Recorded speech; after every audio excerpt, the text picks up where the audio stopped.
not, we're gonna move right into the special presentation, the first two. Brodie Killian from PFM. Madam Mayor, Brodie Killian is here to join us tonight, and he's here to present his reevaluation to City Council. Brodie and his team have really done a significant amount of work over the past couple of months, and I know Council's anxious to hear, and we'll turn it over to Brodie to have him walk us through his presentation tonight. So. Can you hear me okay? Well, it's a pleasure to be here. As Ellen stated, my name is Brodie Killian. I'm with PFM Financial Advisors. We are a municipal bond advisor, financial consultant located in Ann Arbor, Michigan. We work with a number of local school districts, local government, cities, townships, counties, villages, higher education institutions, etc., with their financial needs. And also we sometimes help people with water rate study reviews and or original water rate studies. So that's what we are here for tonight to discuss. I wish I was shorter right now.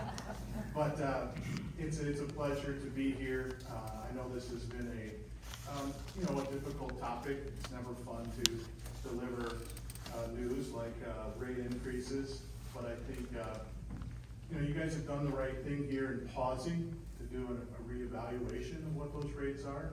Just make sure that you're doing everything right.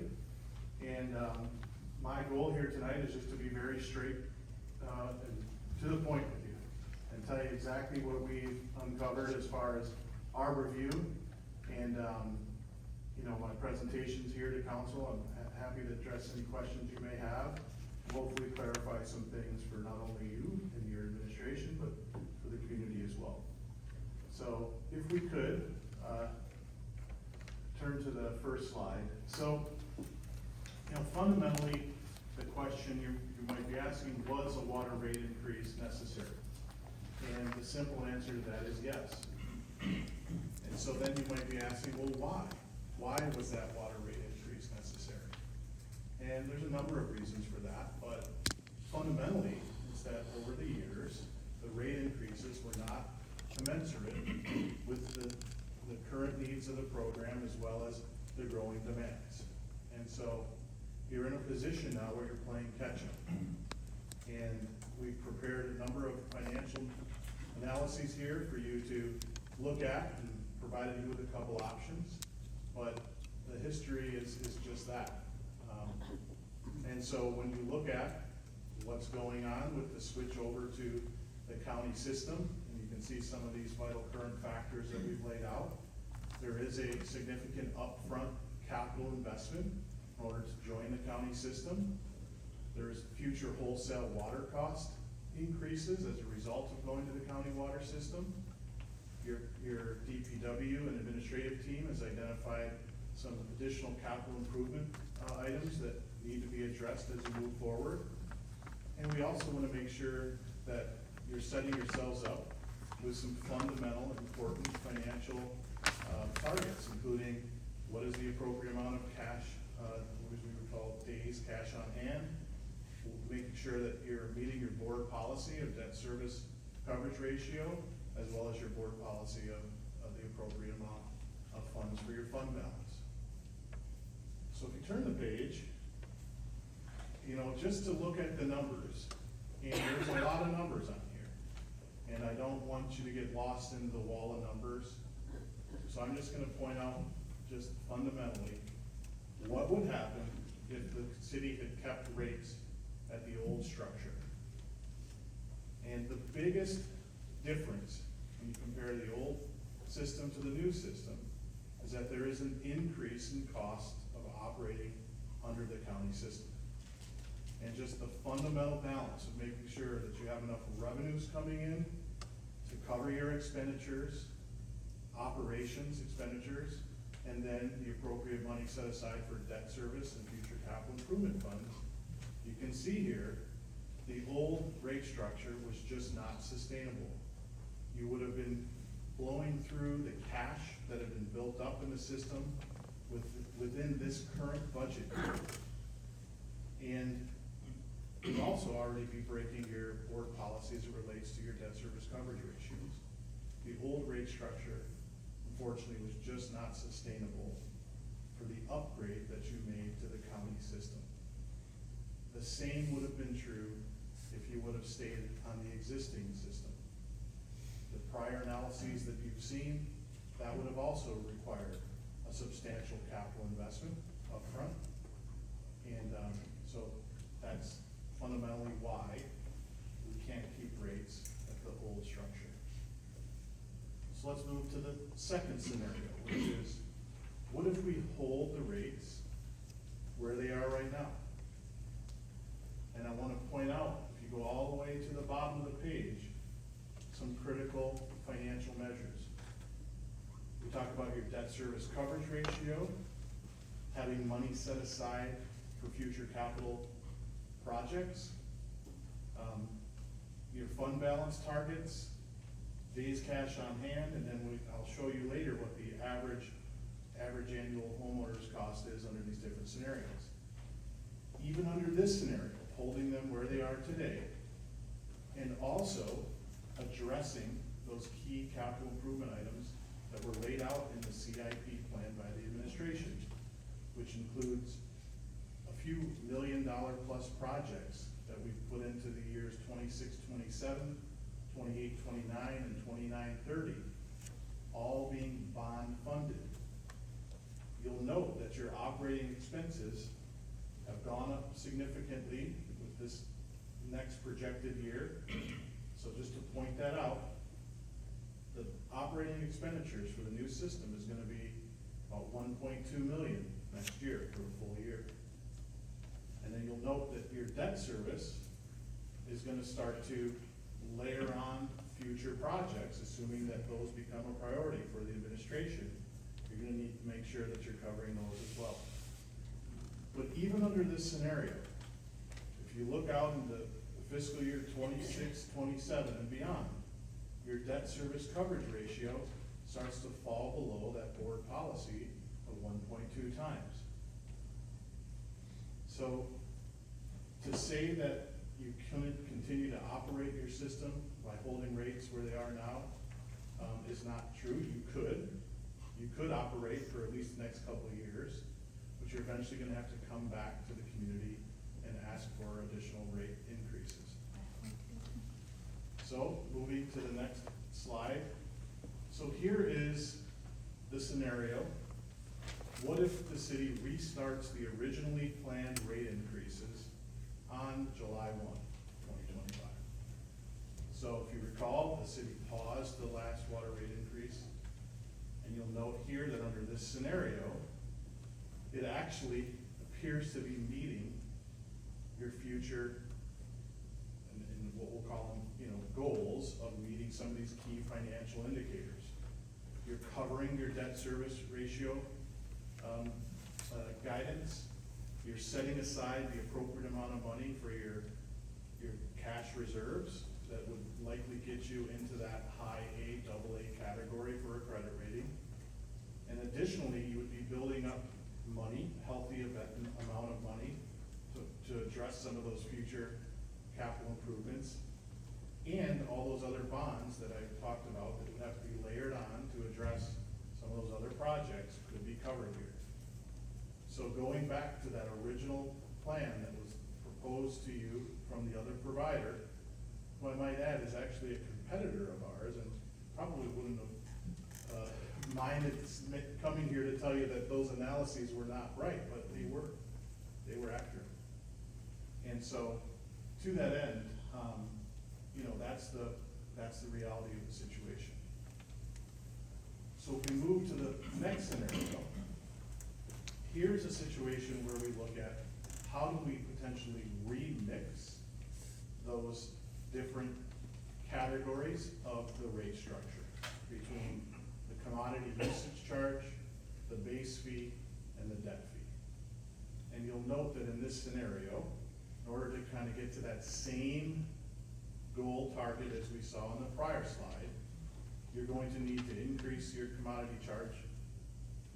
You're going to be able to drop your base fee and slightly drop your debt fee, but then eventually you're gonna have to come back to the community again for an increase to the debt fee down the road, as we layer on new bonds to address those large capital projects.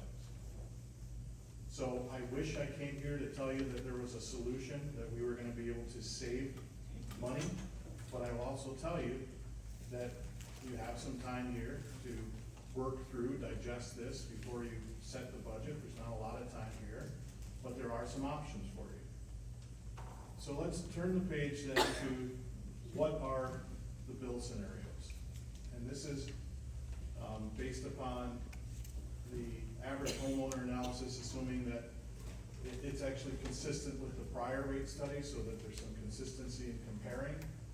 This is for a home that is going to be utilizing 1,800 cubic feet of water on a quarterly basis, or 7,200 annually, or 600 cubic feet per month.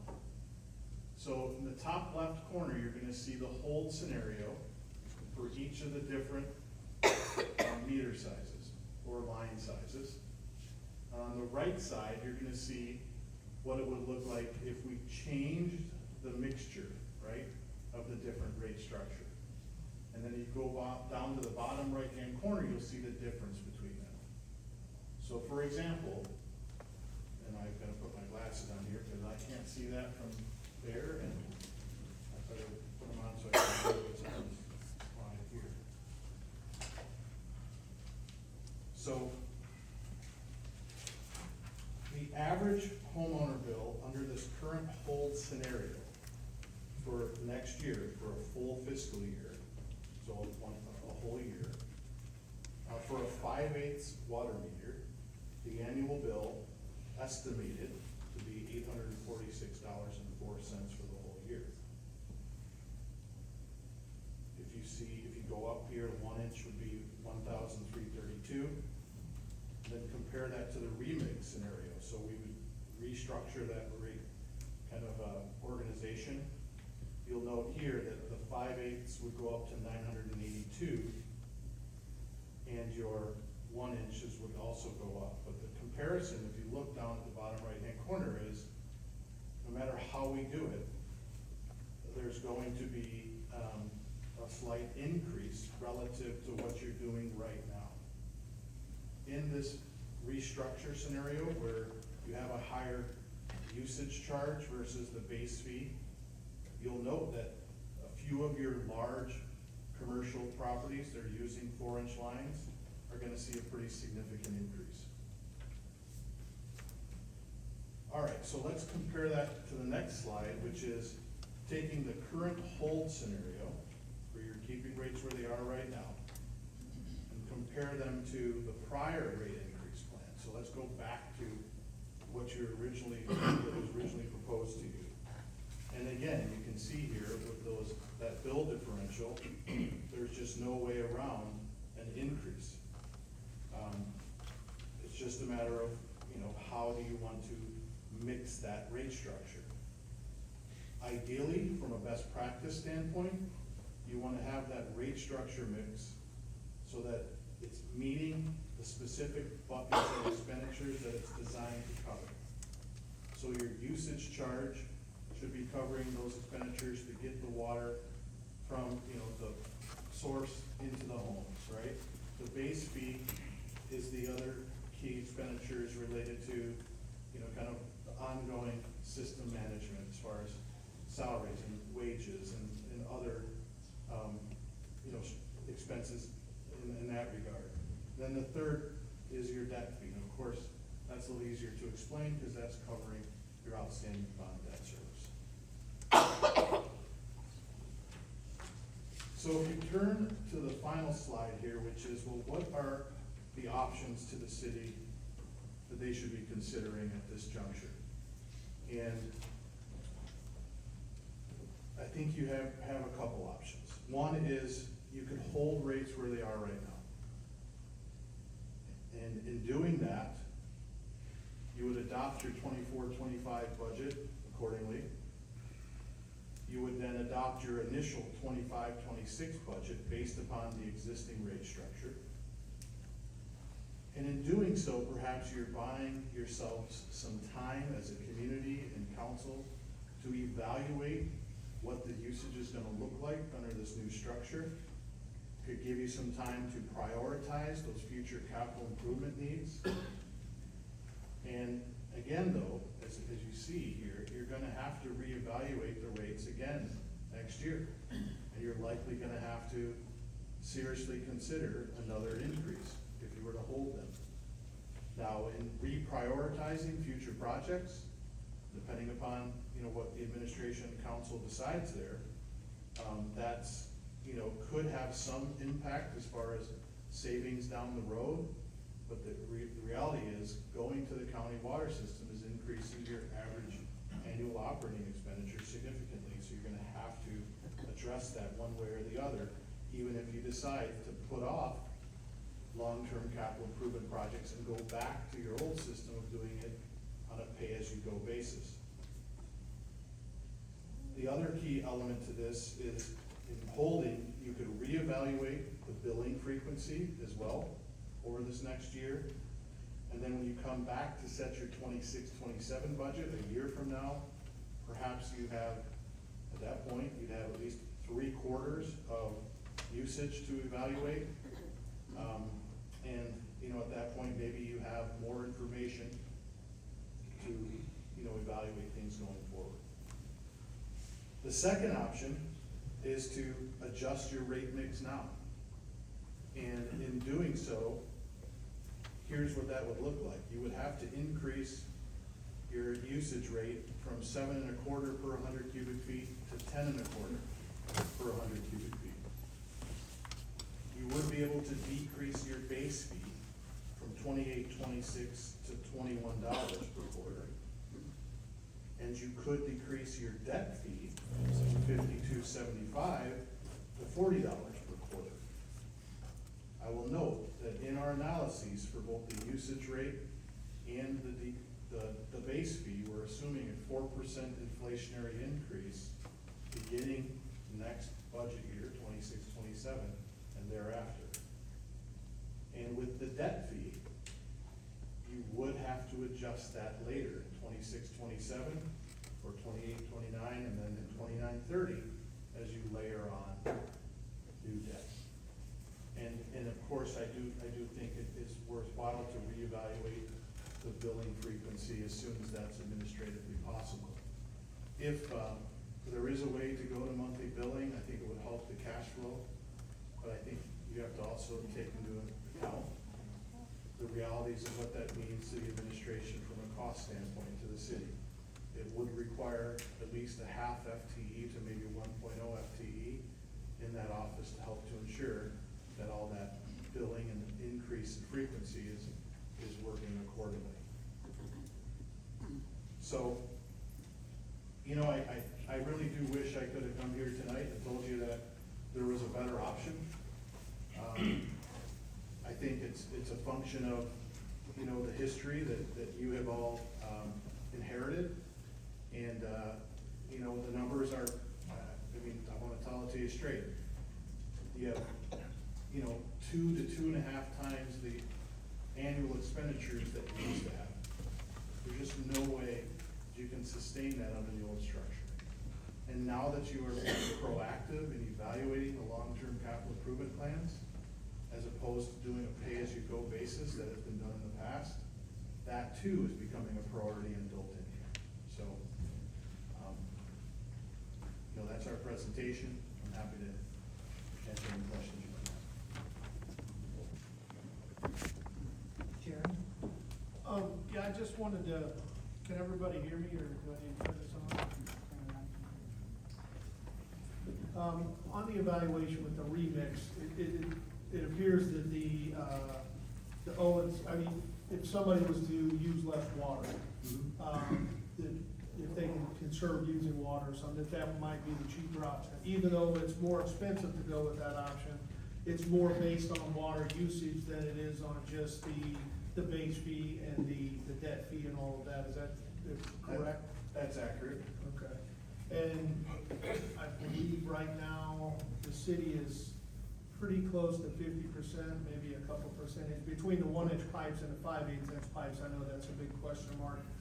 But, you know, again, looking at those two, if the yearly is a little bit more expensive, especially for the 5/8, it's, roughly, $60, excuse me, yeah, a little bit more than that, $140? No, too bad. But, anyhow, the rates for the 1-inch pipes only go up, a slight amount, $15. That's correct. Okay, on an annual fee. Yes, so under that scenario, as opposed to going back to the old structure that was originally presented, you would see, kind of call it a cost burden, if you will, kind of shifting more to the 5/8 from the 1-inch. Now, there would still be a net overall increase in both scenarios, but you will note that, kind of look at that last scenario that I presented, if you go back to slide 9. This might be the better way to explain it. So, comparing, now, remember, these are all being compared to the whole scenario, not to your old rate structure, not to the old bills. This is to your kind of current bills, I should say. It is to your current bills.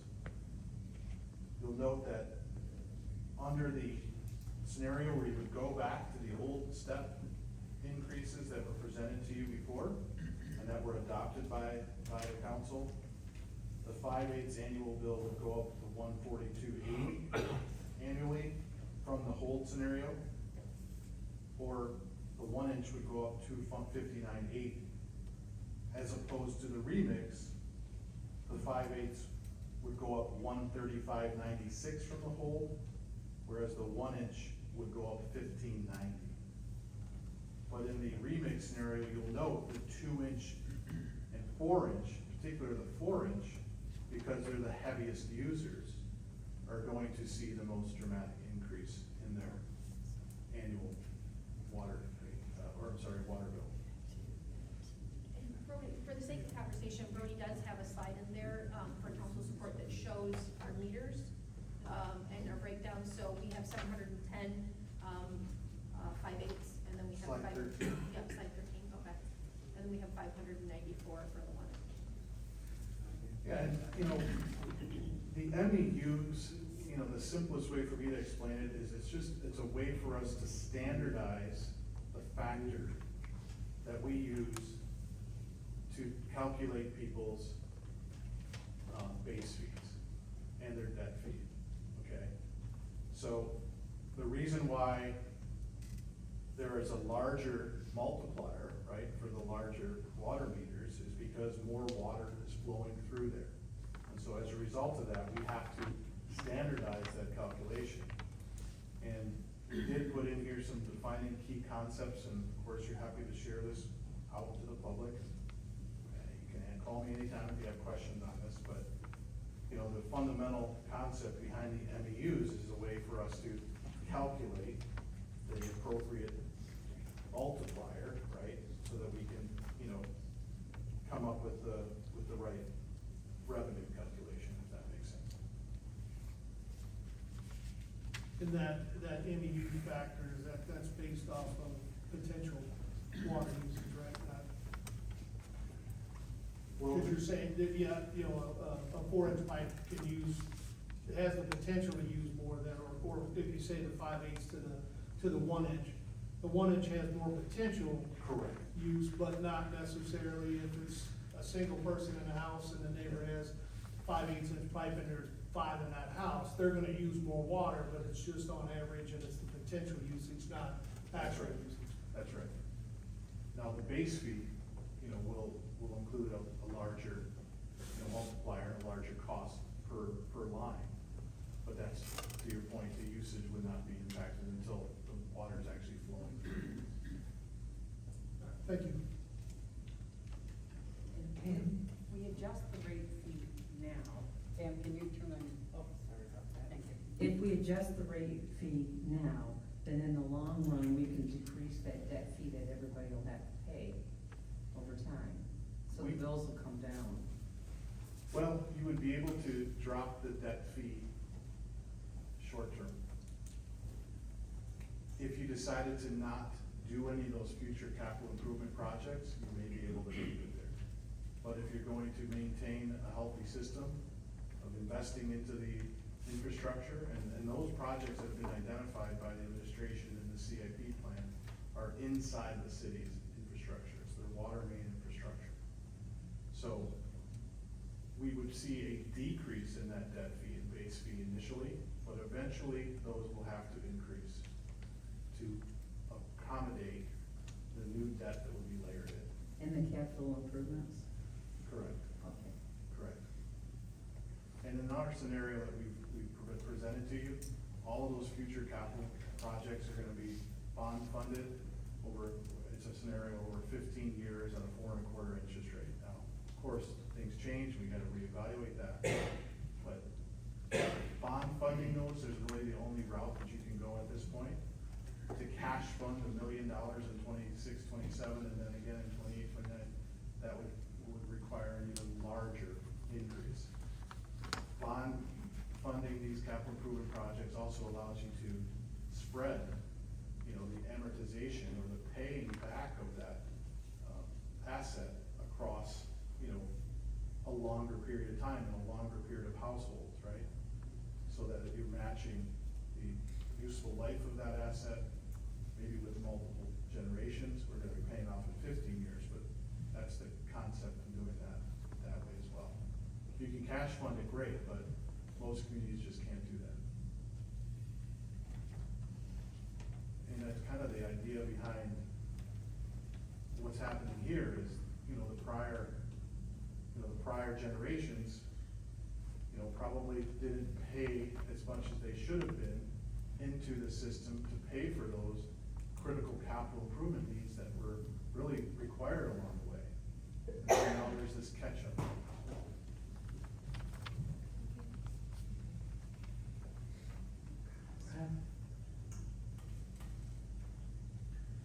You've answered most of my questions from some of the other questions up here, but, I would actually probably have to defer to the city manager, DPW director. Who are our 4-inch users? I'll have to defer to our city treasurer. Your I don't know if I'm, treasurer. I Yeah. couldn't. The schools have one, Shiawassee Shores has one, and the Eagle Eye School.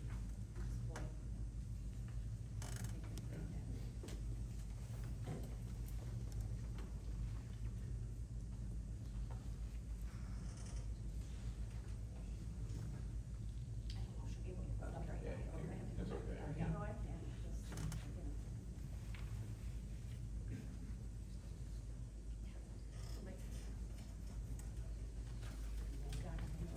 Like, Brandon, do you have any other questions about Brooke's location now?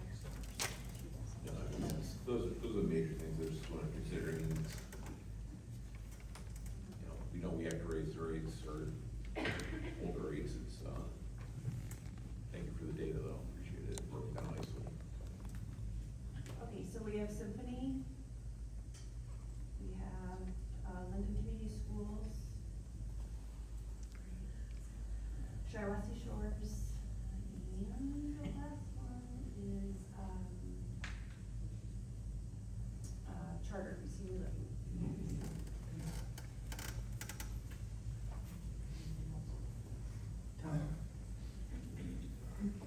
The data looks good. I like that you broke it all out for us to digest.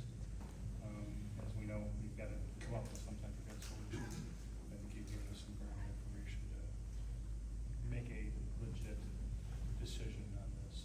We do appreciate the hard work and getting that information to us. Thank you. Denise? Got a couple of questions for you. Shiawassee Shores, how do they pay their water bills? Is it per customer, or does the community pay a whole? They have one bill, the Shiawassee Shores, and how they divvy it up, I'm not aware, but Okay. it's just one bill. Okay, perfect.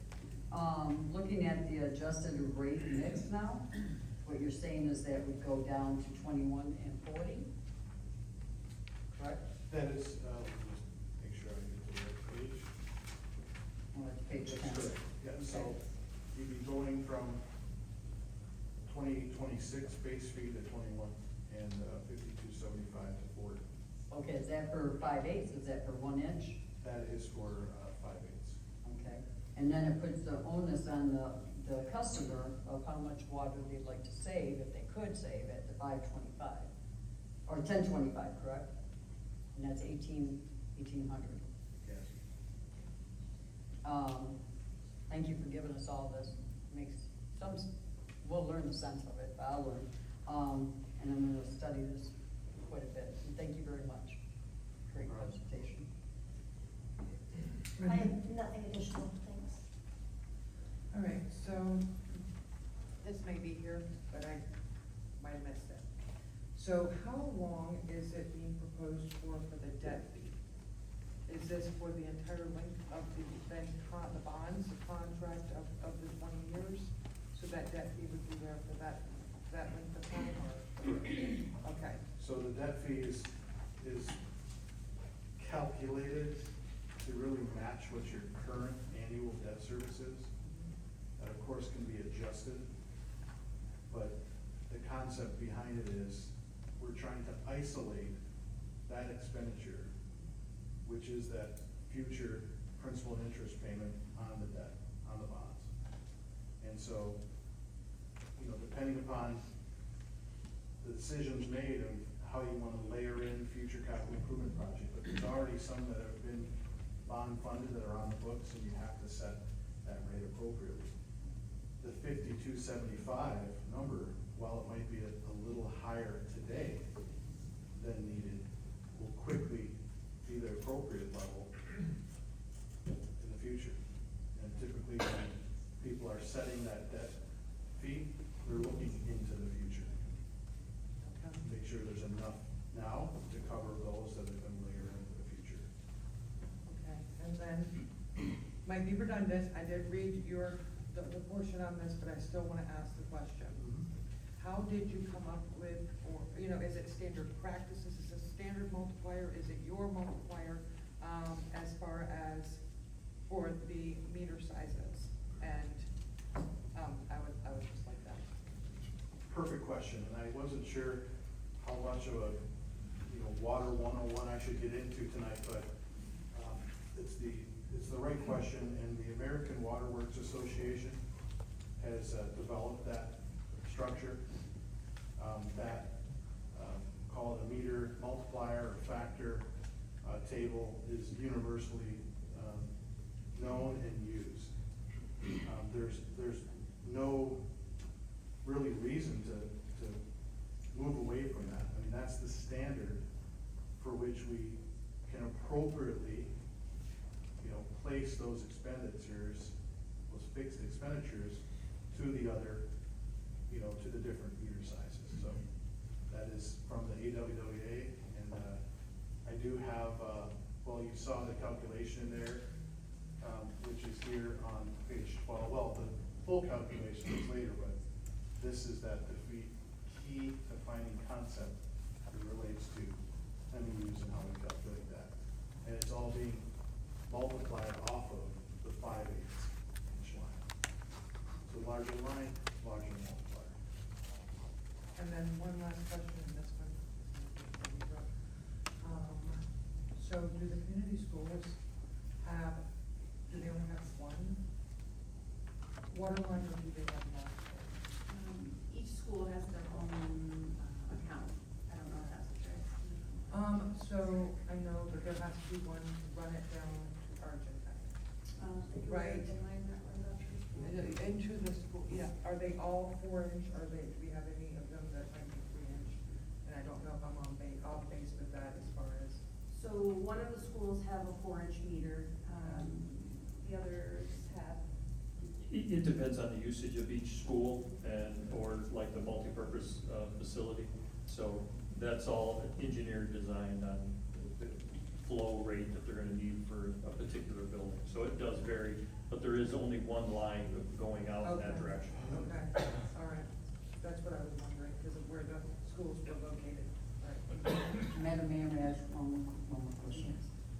Is the average, usage, do you know where the normal is for different people? I know it's different families, different sizes, but net, it's 1,800 cubic. Correct, in fact, if you go to page 14, slide 14, no, 15, there it is. So, to kind of give you that visual of how we came up with the averages, you know, looking from left to right, the first column is the meter size, the total usage in cubic feet annually, then divided by the total number of customers for each of those different meter sizes, comes up with your average annual use. Obviously, I think most people know that 5/8 and 1-inch lines are most prevalent within your community. And you'll note that they both, on average, right, run around 16 to 1690, 1630 to 1690. And what we did was we took that additional 2100 average, okay, and then divided that over, you know, some of those, you know, the usage, and you get up to about 1800 when you sprinkle in the lawn water usage on average. And again, you'll note though, that most people, because there's only 75 people with that lawn water meter, the additional lawn water meter, you know, they're gonna be probably running closer to that 1600 to 1700 number. So our calculation, we tend to be more conservative, is probably, you know, a little high, I'd say for most people, except those that are using lawn water. Can I ask one more question?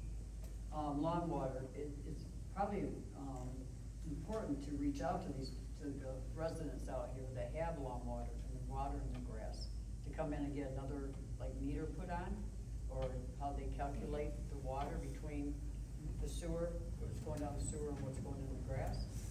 You know, Is that possible? I would probably defer that question to Don and maybe the engineers as it relates to, you know, the best practice there, but as far as the, you know, lawn water meters that have been installed, I think it's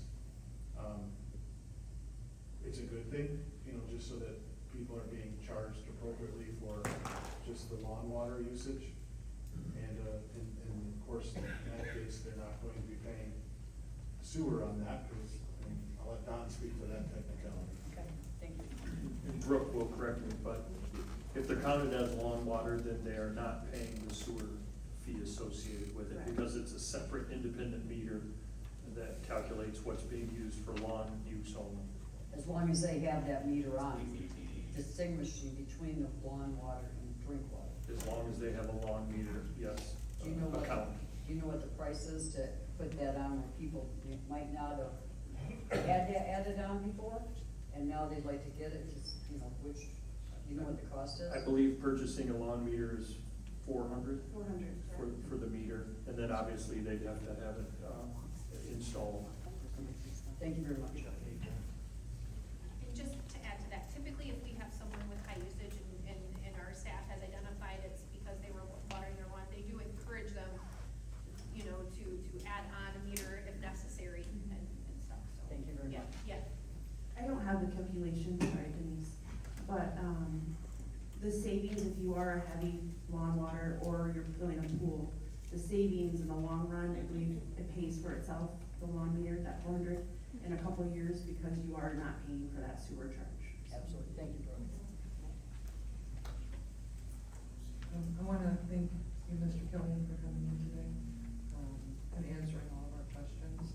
And as far as, resident questions, those, when it comes back, so that everybody has an opportunity to view it, ponder it, and be able to answer the questions, because this is fairly fresh.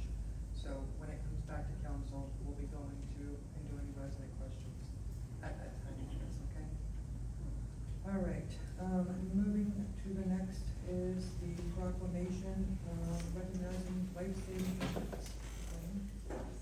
So tonight we have a privilege of recognizing several individuals whose actions directly resulted in saving life within our community. The life-saving recognition honors the outstanding efforts of our Linden Fire and Police. Oh, sorry. outstanding efforts of our Linden Fire and Police Departments, MedStar, and Alpine staff. I thank each and every one of them for their incredible service that day and every day. And Chief Sutter, I know a few words, and we'll be able to continue. Absolutely. Everybody's coming out there and a part of this, and I'd like to also invite, let's see who else is up here. Paramedics are here, yep, good, from MedStar. I'd also like to invite Tracy Salton, Jessica Taylor, and Scott Trump, if they're here. As you can see, these individuals, every single individual here played a part in this. And I'd also like to bring up the man that they say Greg loved, and his son, because he was there as well. I just want to tell you, these saves, I'm going to get into what happened.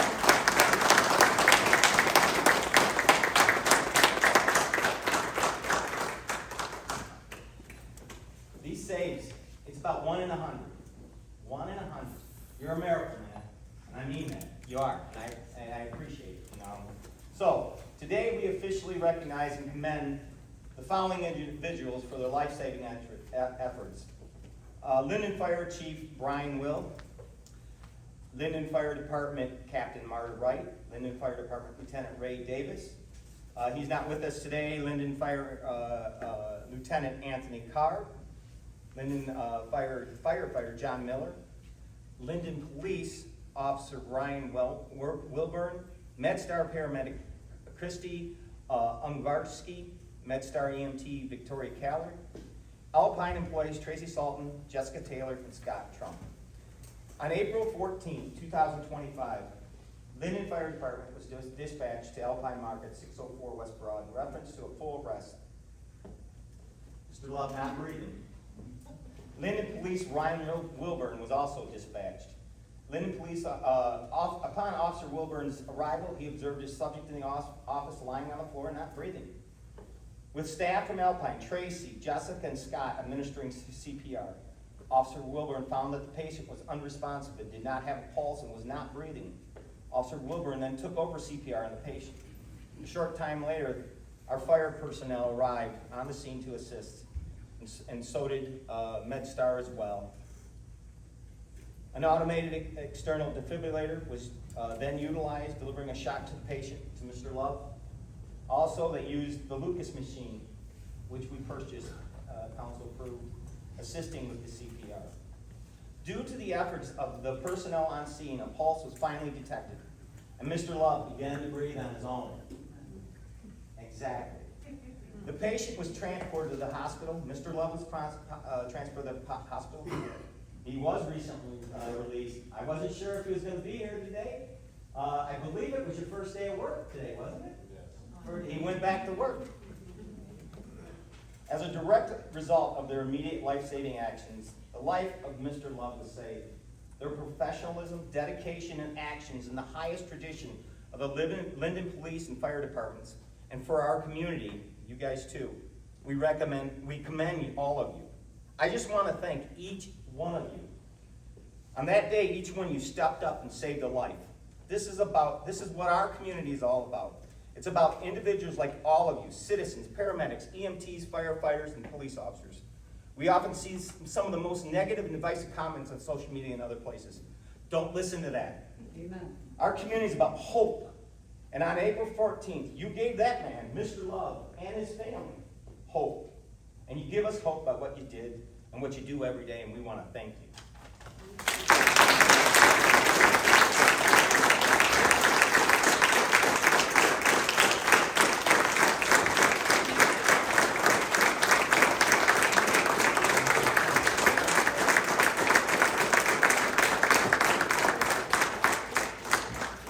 Say there's going to be a proclamation, and every one of you are going to get one of those, okay? And I appreciate everything. And I thank God. I appreciate it. Yes, and I thank God for everything. I do. Amen. Thank you so much.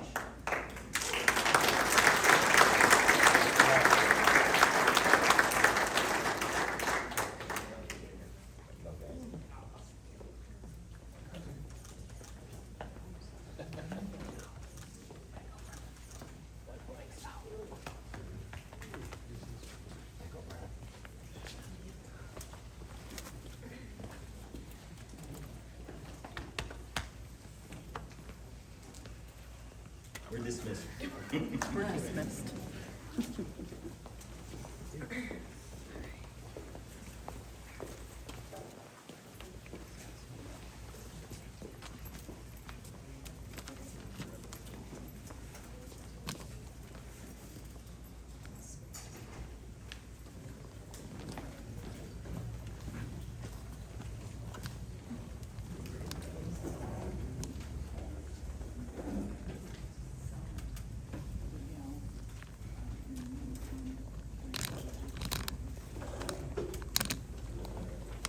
We have no public hearings tonight. We have no correspondence, so that's gonna move us on to public comments. Individuals wishing to speak will be called upon utilizing the completed public comment cards. Remarks should be addressed to the presiding officer. It is not a time for debate, but for comments or questions for council and or staff to answer or research. Questions will be answered during the meeting if information is readily available. If answers are not available during the meeting, council or staff will contact the individual within 1 week or 7 business days, or when the information becomes available.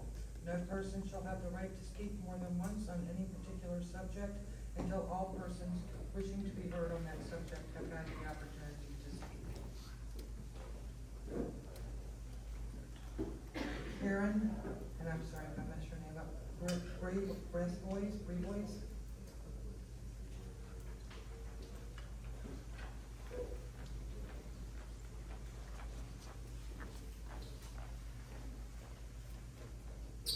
Karen Breesville, 4079 Linden Drive, Linden, Michigan. My question has to do with the mill, and I'm wondering where we're at as far as progress and innovation.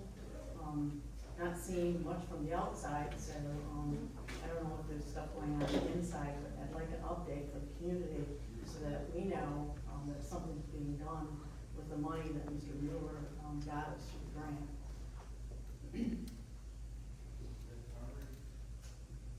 Someone gonna update the group? Oh, she'll be, usually the city manager does that, sorry. Okay. During her manager update. Okay. She'll write down everybody's questions and try to Okay, give what she can. thank you, Nan. Tara Phillips. Tara Phillips, 715 Riverside. First of all, I need to apologize. I'm working on very little sleep. This is in regards to water. John O'Brien from Genesee, Director of Water and Waste for Genesee County, spoke at the 4/14/25 work session. Would like to touch base on a couple things he stated. He said the Division of Waterways is a quasi-agency of the county and they operate separate from the county. That's really important. They run their own books and audits. As I mentioned at the last meeting, I have a concern with this separation of power. I want to see where my taxpayer dollars are going. As I mentioned before, I would like an outside audit done by we the citizens' choice of business to handle this audit. Jeff Wright is a elected Genesee County Drain Commissioner. He spoke at the 1/29/25 Genesee County meeting. As I mentioned at the last meeting, he said they received $29 million for sewer and drain projects to improve their infrastructure and keep the rates low. I just wanted to reiterate here, Jeff Wright is our elected Genesee County Drain Commissioner. And since Genesee County Drain Commission Company is a separate entity, which is what John O'Brien stated, and said they audit their own books, go look and see who sits on that board of this separate entity of Genesee County Drain Commission. It's Jeff Wright. The Genesee County Commission voted to move $29 million to a business in which Jeff Wright sits on. Look at the website. Secondly, I would like to confirm if the Genesee County Drain Commissioner entity and the GCDC Service Water Management are two divisions or two separate entities. This is really important. I ask because once again, Jeff Wright sits on both these boards. If you look at their URLs, they are slightly different. Sometimes you can't catch it with your eye because it's slightly different, but they're two different websites. I understand the water is being sourced from Lake Huron, but can you confirm if Kiragandi, sorry if I pronounced that wrong, Water Authority, KWA, is also involved at all? The reason why I bring this up is, guess what? Jeff Wright sits on this board. I have an extreme concern with Jeff Wright sitting on 3 boards, and yet our county voted to move $29 million in ARPA funds. That's our hard-earned money moving there. As an outside audit needs to be done so that we know and can see the flow of our money. I want to make sure that not only Linden, but every county is getting their fair share of funding. So before this vote goes to increase the water, you could listen to what he says, that's fine. But we need that audit done to see that Linden is getting their fair share here. Thank you. Thank you.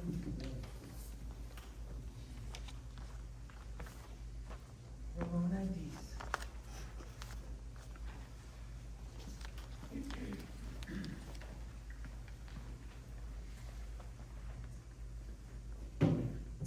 Ramona Dees, 506 North Bridge Street in Linden. It's my opinion that nothing should be wasted or end up in landfill if someone could use it. A LOC member wanted to purchase and remove the porch. He was willing to pay LOC a fair price, I believe it was $3,000, and he would remove the porch. Now this was before the city took over LOC. He was not allowed to do so after the city took over LOC, and the porch materials were destroyed when it was torn down. If the city manager and city council were concerned about liability, there was another option. When the house on LOC property was torn down, a former LOC board member contacted Habitat for Humanity. They are insured. They came to LOC and removed everything that was salvageable. Even if buildings are contaminated with asbestos or mold, there are materials such as windows, doors, water heaters, furnaces, electrical materials, and so on that can be safely removed, cleaned up, and reused. I hope that in the future the city of Linden will take steps to avoid waste of usable items. Thank you. Thank you. Judy Preston.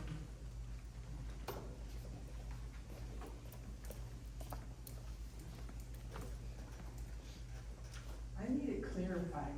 The 4% that he's talking about up here, is that like 4% this year, then I have another 4% the following year, and then so it's like 4, 8, 12? Just keep on adding 4%? And how long is this 4%? Is it the length of the bond? Are we able to get a 30-year bond instead of a 20-year bond to help the residents? And I'm asking for the audits to be done too. I think they should, and it looks very suspicious. And I think the guy did great presentation. As far as number goes, I'm a numbers person. The guy did great. I think the Fitz one, the second option is actually the better option of the two.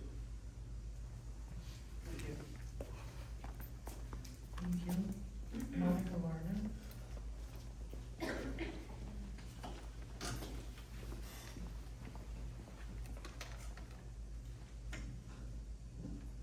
Monica Larner, 152 West Ralston Road, Linden. So first, I want to thank Mr. Brad for the quick response to my concern with helping the downtown business. Mr. Brad seems to be the only one who tries to answer or respond to my emails. I'm still waiting for responses going back to December 9th. I feel that the consent agenda should not be used to push things through without a chance to discuss, especially the financial and the bills. For instance, going back to March, why the Byram Lake refunds were there. And I would like to know why the city manager gets $1,000 travel expense for 4 months, while another person only gets $19. That seems a little off to me. I feel that the letters or correspondence are not given adequate attention. They're just flashed up on the screen and they aren't discussed. So, I noticed that the city manager at like the last meeting talks over the top of the mayor and other city councilors. I see city councilors talking behind their hands to each other, or they're on their phones. So getting back to the unethical postings on social media by city employees, used to be called a volunteer, which wasn't the truth, now is saying that they are a city employee. So now I'm being targeted on Nextdoor for helping a senior in Shiawassee Shores. So this city employee has a long list of bashing renters, veterans, disabled veterans, charities, well owners, seniors. When is it gonna end? This is not the way the city should be.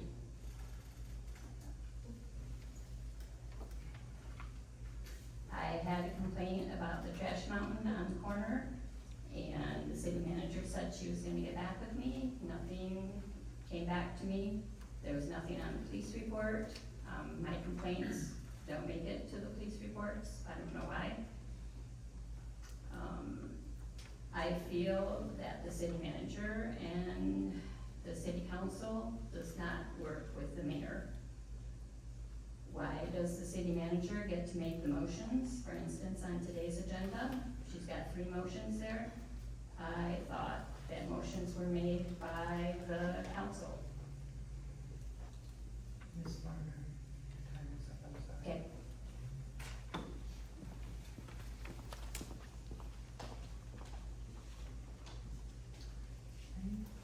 We are now going to the consent agenda. There are 3 items, the minutes, resolution number 0625, adoption of fiscal year budget. Madam Mayor, really quickly, sorry. I didn't know, do you want me to try to address some of the questions right now? So if individuals didn't have time to stay. Sorry. Let me just go back here. Update on the mill. Don, do you want to provide an update on the mill, for the street vote? Sure, the architect is finalizing, putting final touches on the plans. There's been one update since they were submitted, I think about 2 weeks ago, corrections. And the general contractor is getting ready and prepared to put that out to bid so that they can receive construction bid estimates back.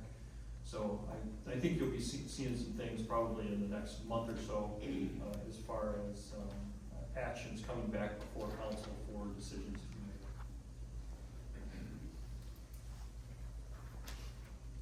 I think my battery died on this, so I apologize, but I think I can speak loud enough. So in reference to Tara's comments in regards to the water, the separation of powers, the ARPA funding, and things like that, unfortunately, I'm not gonna be able to answer those questions. Those are really for the county to answer, so I would definitely encourage some correspondence to them to hopefully answer your questions. I will.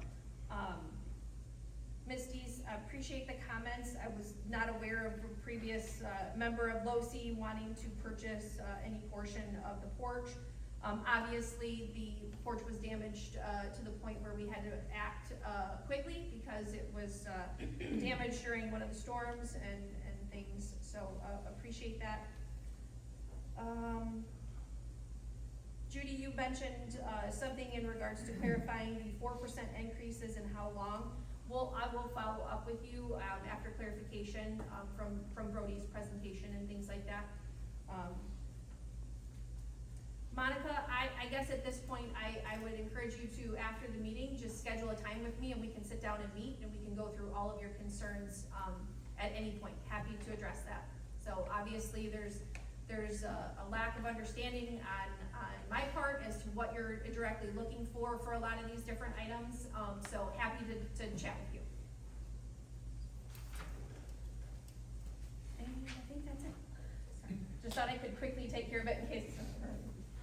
Okay. So we go back to the consent agenda, council meeting minutes from April 14, resolution number 0625, adoption of fiscal year 2024-2025 budget amendments, and the financial reports. Do we have a motion? I make a motion that we approve consent agenda. Dick, You're up next. Yes. Miller, Yes. Hicks, Yes. Simon, Yes. Link, Yes. Armstrong, Yes. Howard. Yes.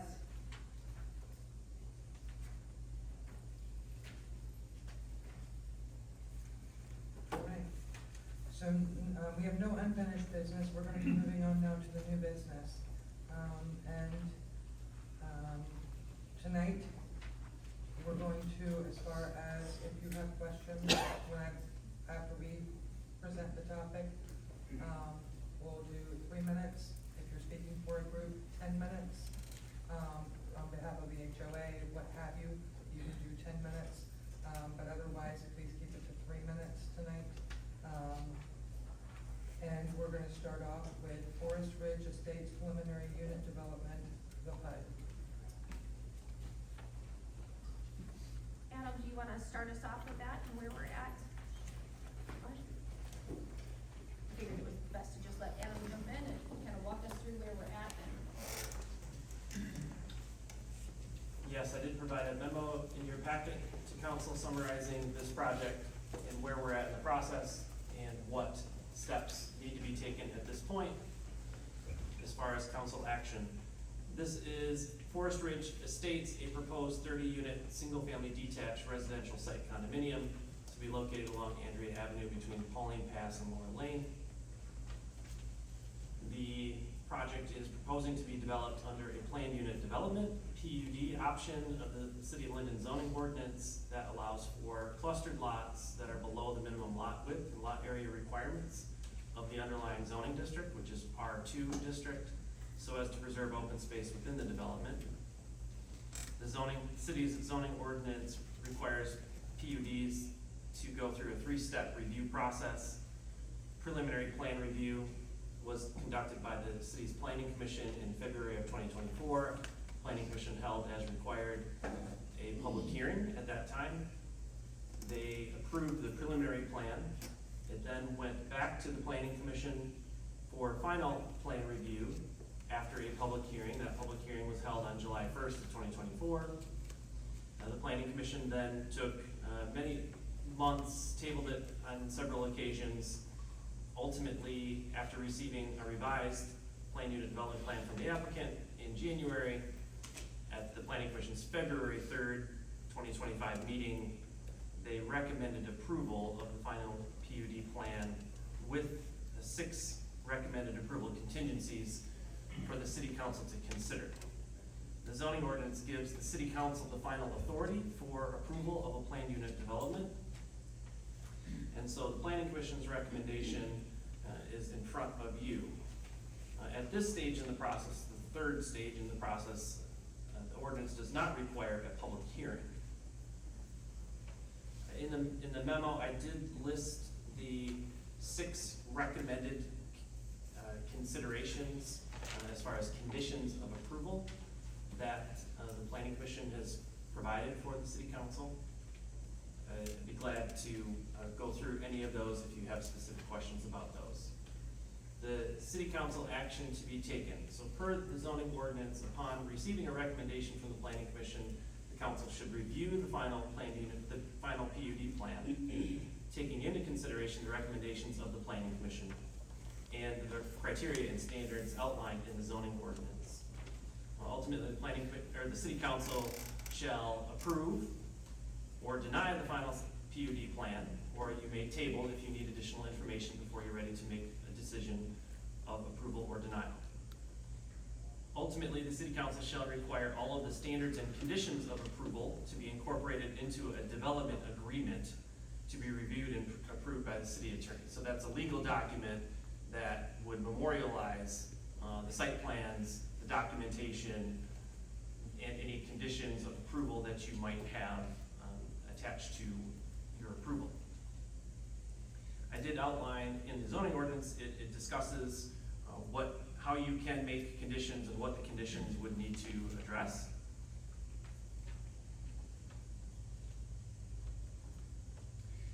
We also included we provided our sample or our typical construction stage review process, our checklist. So that's in your packet as well, in case you're interested.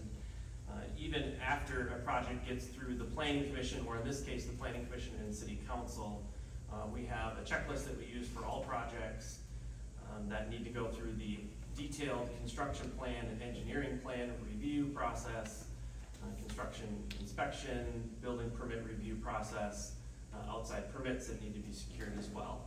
We thought that might be helpful for your information. I'll turn it back to you, Madam Mayor. If you have any questions for me at this point, I'd be glad to try and answer.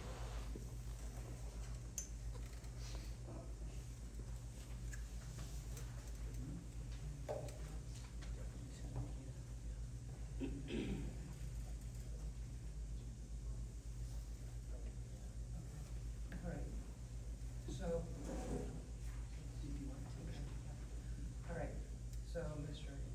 I have a question in regards, and if I call it the wrong thing, I apologize, about performance guarantees. So I know that there is a performance guarantee already with the city. And that covers lighting, so on and so forth, okay? What I'm specifically talking about is a performance guarantee for the road or lane that they are using in accordance with the PUD agreement. Wanting to make sure that there is money set back. And so if that, A, can that happen? B, if that happens, who is responsible for the making sure that, you know, what the planning commission asked for, i.e. that the road is returned to its original state? Who is the one that is responsible for making sure that that occurs? I can answer the first part of your question, confirming that yes, the zoning ordinance does require, in fact, one of the planning commission's recommended conditions of approval is that the applicant would be required, per the ordinance, to submit a performance guarantee. The performance guarantee essentially ensures that the required improvements, so that would include the streets, the utilities, the landscaping, the lighting, stormwater systems, essentially all of the infrastructure, except for the actual units themselves, not the dwelling units, but everything else that's shown as what they're, or what would be shown on the approved site plan that would need to be installed. The purpose of the performance guarantee is if for some reason the applicant does not install the improvements as per the approved plan, that the city can then, as remedies, to tap into the performance guarantee. Performance guarantee is, the amount of that is established first by the applicant, who would itemize all of the improvements and the cost of those improvements. It would then be reviewed by the city staff to ensure that what the applicant has indicated as the cost is reasonable and does in fact cover the estimated cost as agreed upon by the city. And then the performance guarantee would only be returned at the end of the project, or the applicant could request that portions of that guarantee be returned only upon confirmation that the improvements have actually been made to the city's standards. To the second point, I think maybe the city engineer can provide a little bit more information on that question. So what we have done in the past, for road, when there's projects that are utilizing roadways, we have been hired by Detroit Edison or Consumers Energy to go out and do what they call PASER ratings of roadways. PASER ratings are a standardized method of rating what the condition that the roads are in. This is done, let's say when they're coming in to put in a wind farm or a solar farm. The communities typically want to have their roads rated beforehand to make sure there's no damage being done. And then typically what we'll do is go out afterwards and do a second rating after the work is done to ensure that there are no damage. Or if there is, it's reported. So what we could do here is we could do that where there's a PASER rating done on the roadway beforehand. And I would also recommend that a video be taken of the roadway. And then once the work is completed, another rating is done of the roads to see if there was any deterioration or, you know, along with the video taken, just so that we have a way to confirm what's there. And then there could also be, and I don't know what this would look like yet, but there could also be a bond placed over the roadway so that if there is damage, there is a bond in place to repair the roads if the developer were to not do that work. So there are remedies for that. That was exactly what I was asking about, was that particular bond to cover Laura, like, in specific. Okay, thank you. Right. Does anyone else, any other counselors have questions for Adam? No, thank you.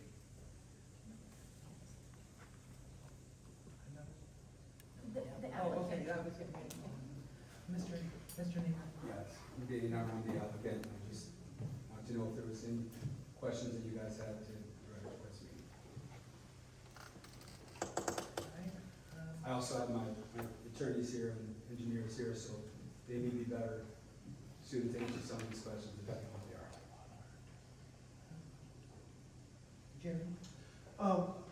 I know there was a discussion about having two water, contained areas. The one on the, I guess that would be the west side of the property. Yes. Looking at the pictures on the map and walking the property, those are fed by gravity, right? Water draining into those? Storm drain, yes. Yes, okay. When I'm standing in the middle of the property, the one that is to the west side there, seems like it's higher. Is the plan that how are you getting water into that if it's actually higher than where, say, the three wetland areas are? I guess I'm not following where. Well, it's a retention pond, right, Yeah. for the water to drain off into. My question is, if it's higher than the surrounding area, how does the water drain into the retention pond? If the detention pond is higher, Chris. Brodie does like we're trying to engineering right there. All right. We're only taking the 7 lots that are up in that cul-de-sac because they are as high, if not higher. We're Okay. taking just those and basically it's like 5.5 acres that we're rerouting to that new detention basin. The rest of it, you're right, is lower. It has to go to the existing ones over on the east side. Okay. Sorry, I thought you were referring to the other detention system, not the new one that we're gonna be putting in. Okay, I'm so sorry. that one is just actually taking care of the existing subdivision, the water that's coming from that's, okay. Yeah. Thank you. Pam? Once you do get the PUD approved, then the next step is to work with the Genesee County Drain Commission and make sure that's all working properly so there won't be any issues, correct? We've already Correct. started. Yep, that's what I thought. And with your city engineer as well. Yeah. Right, right. I just wanted to, Yep. okay, thank you. Brenda? No questions. Denise? I have a couple. Right. The existing homeowners right now have water coming into their basements. They have, a lot of wetness on the grounds you're gonna be putting homes in. Do you plan on putting basements on those homes? We do. Do you? We do. Is there any guarantees for basements that won't get the water coming in? I know, I'm asking a big question, I just, I worry about. That's kind of a loaded question. I can't answer that really. I mean, there's no guarantees. We can't answer that, but I mean, we're doing what we can. We're doing what we can in such a way that when, that we're gonna shed water away from the homes and do whatever we can to get them to the storm drain, which will then go to the detention systems and any overflow we're going to the, river, right, Shiawassee. The mill pond. Mill pond, yeah. Okay. I guess my other question is, there was flooding in the back of some of the existing homes. Is there, no, so that, So retention that new pond, detention pond that we're creating is going to, well, from what everywhere that we've seen that is wet, new detention pond that we are doing should alleviate that entire area. That's the purpose of it. Except for the existing wetlands that are there, we cannot You can't touch the wetlands, of course. But I mean, for the flooding that's coming in from, I don't remember the name of this, the cul-de-sac. that's Nicole? above- Nicole? I think it is Nicole. The flooding that's coming in there, coming down on our property, We can pick up part of it. yes. Some of it's going to the wetlands, and we're trying to reroute as much as we can and bring it into our detention basin, but again, we cannot go into the wetlands and route that water into our system.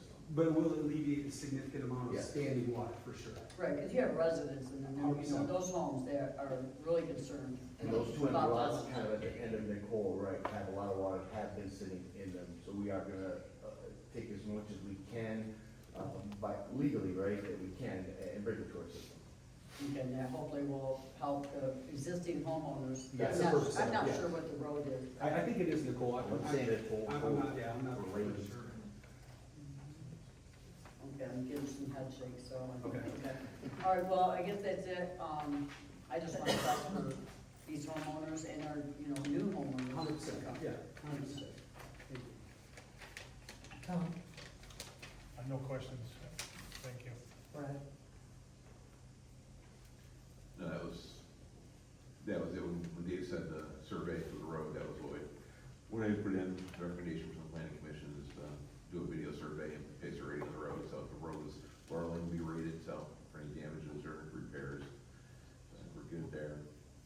And hopefully, drainage and detention, we worked out with our engineers and, county, we'll be ready to go. I have a couple questions. Sure. All right, so, given in some of those areas, there is a high water table, are you putting basements in the homes even with the high water table? The plan is to do it, yes. The plan is to put basements in on all the houses. To see which lot has a high water table and which doesn't, Until we get up. yeah, we really don't know until we. We were told there's a high water table as well, Yeah. so we kinda got that in the back of our head, right? So, again, if we start digging, if we start getting water, we're gonna get the pumps and we're gonna have to pump them out and, again, do what we can. And at that point in time, it'll be Danny's choice, right, to say, hey, look, it's crazy cost to put basements in, we might have to switch it up. These are things that, obviously, we're gonna have to make that determination in the field. We don't know what we're getting into until we actually start digging. And we do know some of the areas that we think have a high water area, and these are things that, well, we're gonna address it when and if it becomes an issue. The second question I have for you. So there is a detention basin on, you know, back behind Laurel Lane. Yes. And I heard that there was a proposal to build a berm. Yeah. And- That's out. Yep, no And what berms. is- Yep, Dave made me take it out. Perfect, okay. And then, are you for doing a separate bond for the roads, for Laurel Lane specifically? Would you be opposed to that? I think I'll probably defer that to the attorney. There's a lot of legalities that are kind of falling behind this, so I'd rather not comment on that. If he wants to come up and kind of, he's coming up.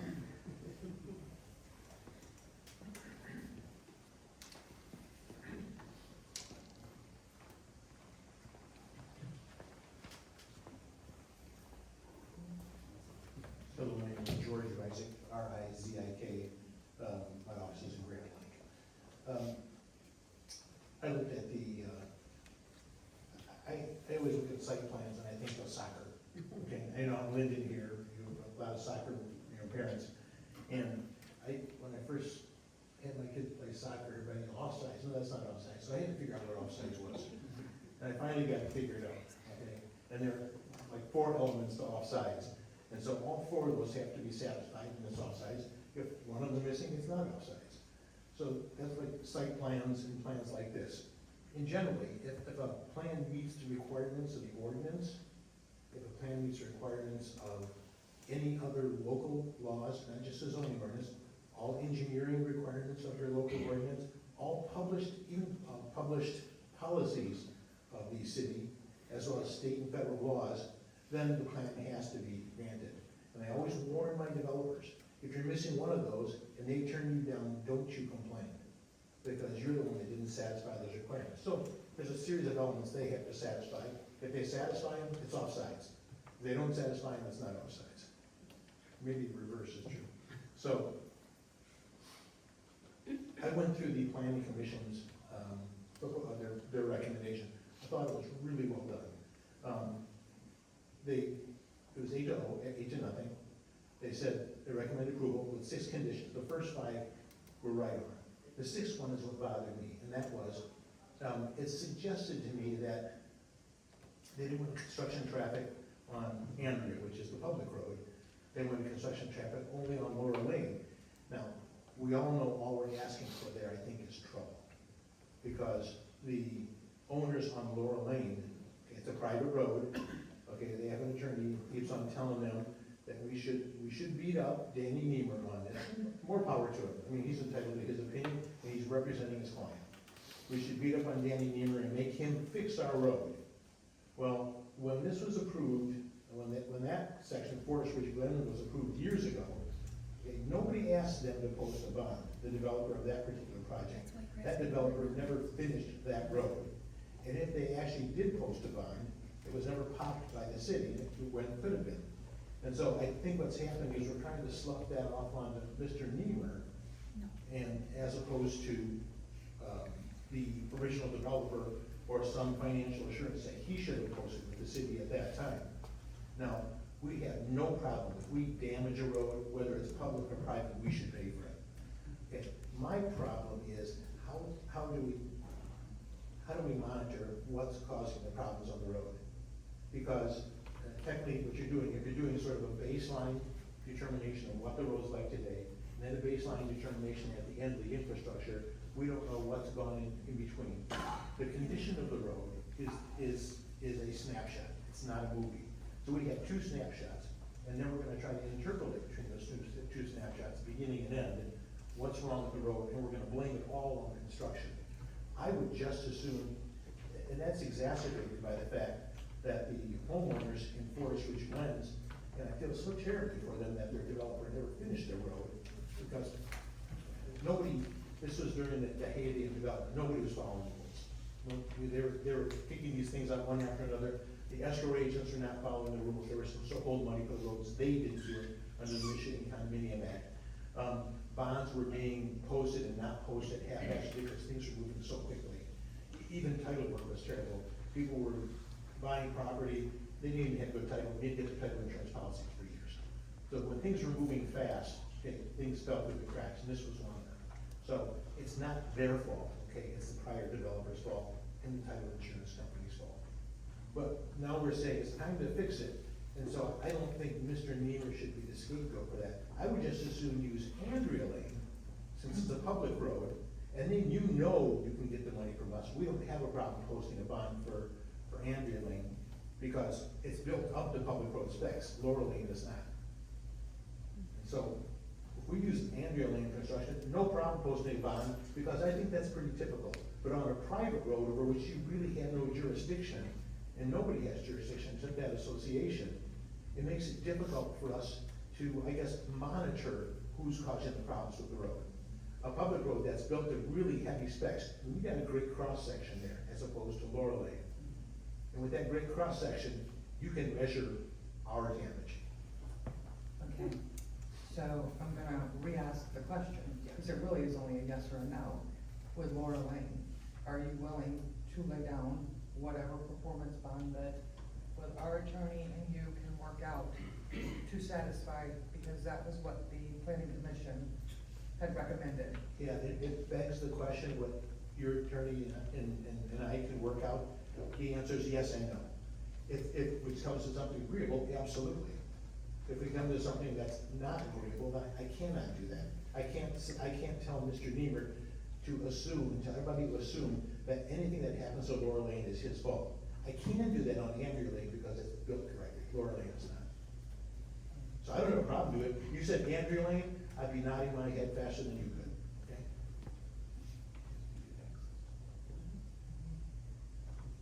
I don't want to destroy their road.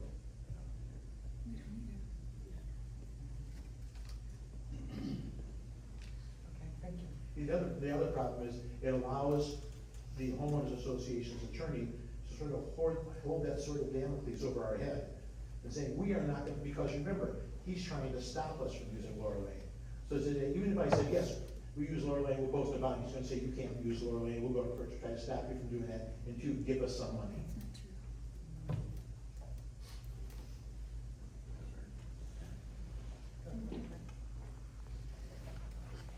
Your client has needed access to Laura Lane. Absolutely. And So the access, if the city was to, if we were to reverse our decision to use, put traffic down Laura Lane and say use Andrea, he still has needed access to Laura Lane. So how are you gonna guarantee the homeowners on Laura Lane, the city, and everybody else that the contractors aren't gonna use the shortest route to the job site? I don't know that it is the shortest route. It may very well be about 2 feet, but the point is, it's like anything else. If you say the contractors wants you Laura Lane, we can't stop from using Andrea. So it's 6 one, it does the other. I mean, how do I monitor that? I would just assume they use Andrea, and then you could actually hold over it because it is a public road and not a private road. And you're not handing an advantage to anybody at that point and saying, we're gonna force them to use Laura Lane. Now homeowners association, have at them and make them, you know, use whatever forces you have to stop them from using Laura Lane until they give you money. Once again, I don't want to put the city in a position of siding with one or the other.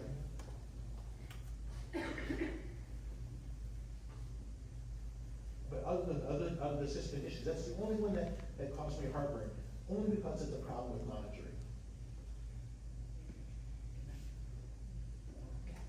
All right, so, this is a representative from council on the planning commission. Yes, I remember. Yes, but, so there is a difference as well. So with Andrea being a city road, that's called a special assessment district for every single resident that lives on that road. And at this point in time, I do not believe that the residents on that road are interested in paying so that your client can have full access to that for 3 to 5 years. That road is already not in great shape. You're saying one thing, I know another. It's not in great shape. And so, you know, that the reason that it was going the other way over on Laura was specifically because of that. Because when you do a special assessment, we've had to do them in this city, and they're hard for every resident. And so that is why you were going over there, and the cooperation was supposed to be had between you guys and Laura Lane. And so, if that has not happened, have you reached out to Laura Lane and their HOA? Yes, you have a report from me. Mm-hmm. From the planning commission back in January, I believe it was, and I actually laid out all the correspondence, and I saw it actually on the engineer's review on the video tonight. I saw him going through those. I actually laid out each letter that we had sent back and forth to each other, and I don't know if that's in your packet, but certainly was in the planning commission's packet. I think you'll remember, I laid it out just so that we had a chronological order of everything that went through. And every time we suggested something, here's what we suggested. We suggested to the association, I don't know if they received this from their attorney or not. We suggested to the association that we would, after everything was all done, there'd be 79 units. And we would pay 30 79s, they would pay 49 79s, because they have 49 units, and we have 30. Of all future repairs, maintenance, replacement. We also said that before we start, we would wedge up the road, or make repairs to the road, so that existing potholes would not be exacerbated by heavy construction traffic, particularly with the freeze-thaw, that we have here in Michigan. So we said we would wedge that up. And then after construction, okay? We would do that, and if they're gonna use, they're gonna be using our roads too. They're gonna be coming through our roads and going up through Avenue, because it's a circle. We said, you pay 49.79 of our roads, we'll pay 30.79 of yours. Our roads are gonna be new, so their 49.79 is gonna be almost zero for many years. No. So, at least of our roads. We suggested that to them. No, no, no, and no. They wanted us to bring Laura Lane up to county standards, or to city standards, before we started the construction. Or they wanted us to make Laura Lane essentially a new road after construction was done. Once again, we were not the ones who built Laura Lane deficiently or defectively. We were not the ones who failed to complete Laura Lane when it was supposed to have been completed 20 years ago. Somebody else failed these residents, but it was not us. On that one, I do not disagree with you. I know, absolutely agree with you on that one. If we, you know, if we could all go back and do it over, we get real smart. I just wanna make sure that that's not done again, to the residents. Does that, I wanna make sure that every resident, moving forward, is covered as far as the roads. So if this was approved tonight, would you be using Andrea Avenue? I would like to use that for construction, and I'd like you to do the baseline on Andrea Avenue and do as much monitoring of Andrea Avenue during the course of our construction as possible. And hit us, make us force us to post a bond on Andrea Avenue. I think that's so appropriate.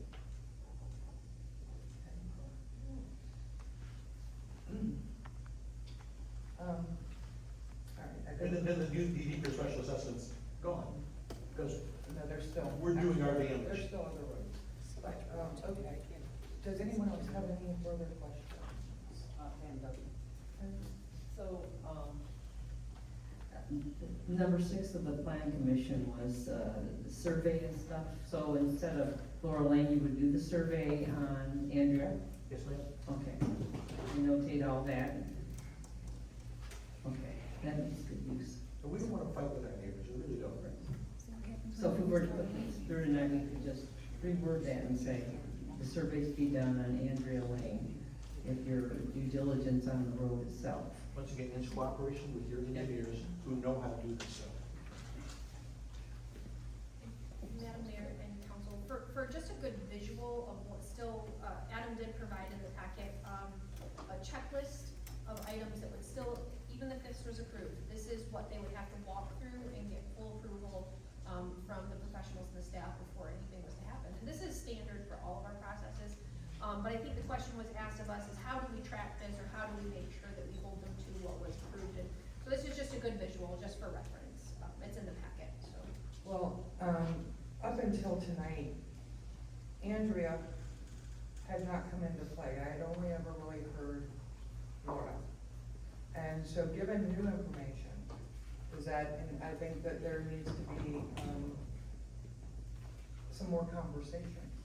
And so I'm gonna make a motion to postpone this until next council meeting, because that's new, that is not. With all due respect, Madam Mayor, I did propose that twice before.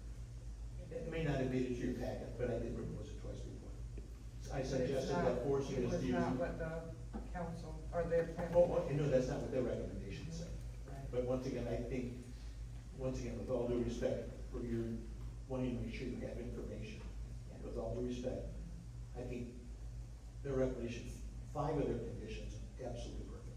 Okay, it's the 6th one that requires slight modification, and once again, they're only recommending 5. You get to call the shots here.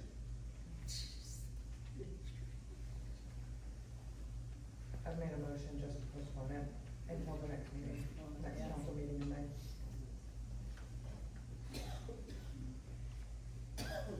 Is there a second? I second that.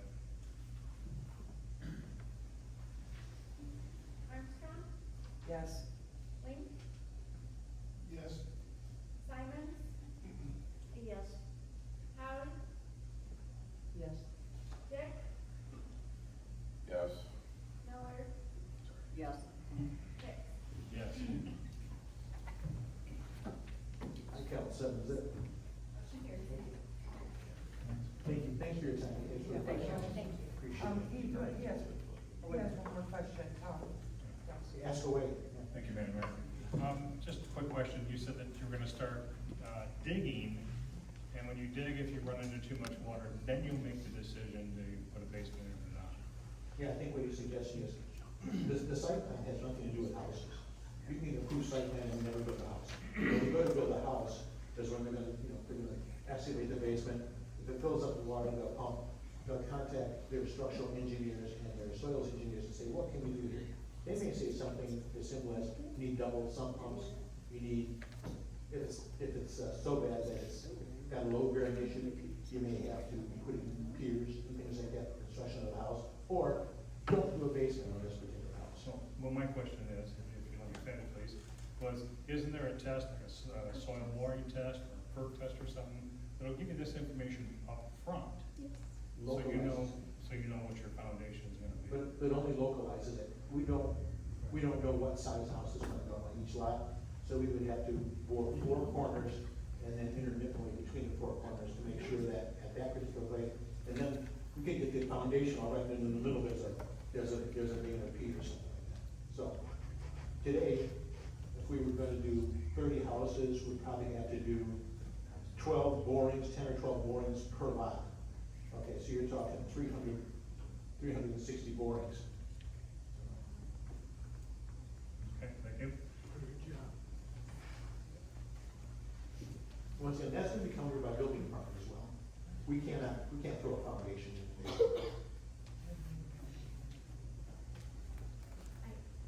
Okay, so for clarification for staff, and so, Adam's here and Dave Richmond and those, and obviously Mike, so we just need clarification as to what, yes, you made a motion to postpone, but what are the items that need to be resolved, so when it does come back, the conversation? And, so the Andrea Avenue performance bond, whether or not, according to the PUD, because I had always been told with the PUD that it went no more. Is that for the longest time while it was in planning, it was Laura. Now, all of a sudden tonight, it's revisited with Andrea, and that is why. Because it needs to be one or the other, but we don't need all the roads in the entire neighborhood getting planned. So, Madam Mayor, as I understand it, the only issue that you're looking for some clarification or to revisit is Laura Lane versus Andrea. Yes. I'm clear on that, and I suspect George is as well, so. Can you tell me what I can do to help out, through Mr. Gilbert? Tell me what I can do to give you some level of comfort on that. I'll talk to you about I that. believe it's in the probably the draft that I sent in March.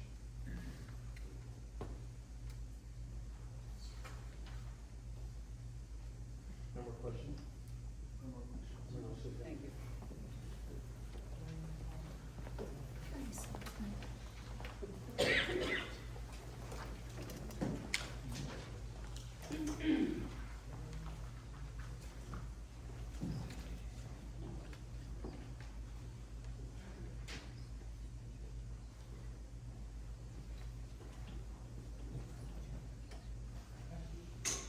All right, so I'm gonna call up, because I saved this, the Forest Ridge, wins.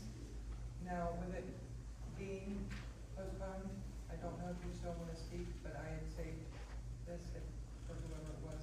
If you want to, or you can wait till next meeting, that's up to you. Is that one with my name on it? It just says Forest Ridge wins. I think so, that means you. Yes, yes. Well, he's our association president.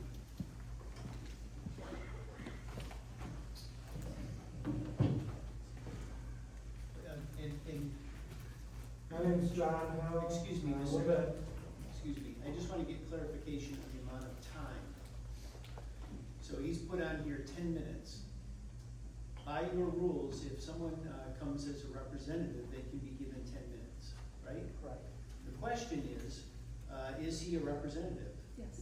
And if he is, then no one else from that development, they would all agree that they will not speak and it will be only him. Last time, he spoke as a representative and we had 3 or 4 other people stand up and give a comment. So, nothing against him, but we just want to be clear, he's the sole speaker on this topic.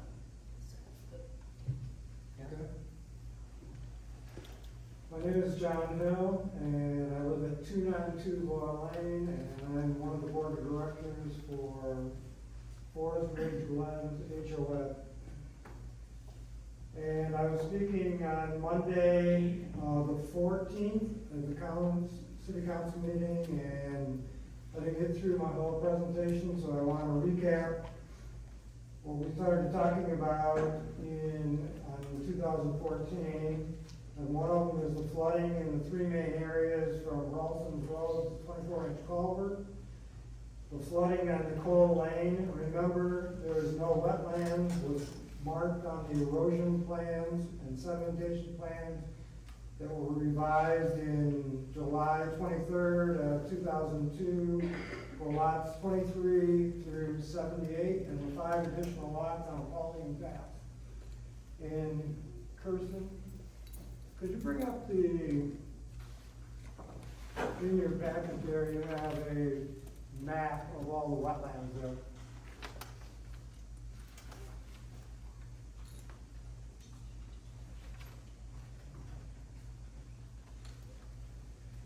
So on lots 73 through 78, they're on the upper left-hand corner of that cul-de-sac up there in Nicole.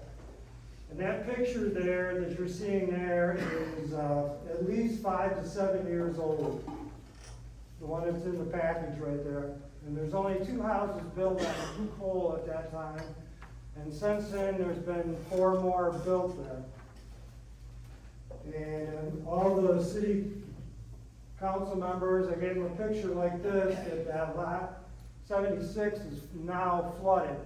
So for in the last 5 years, 5 to 7 years, the flooding has occurred that much on it that it's now a useless piece of property and is part of the wetlands.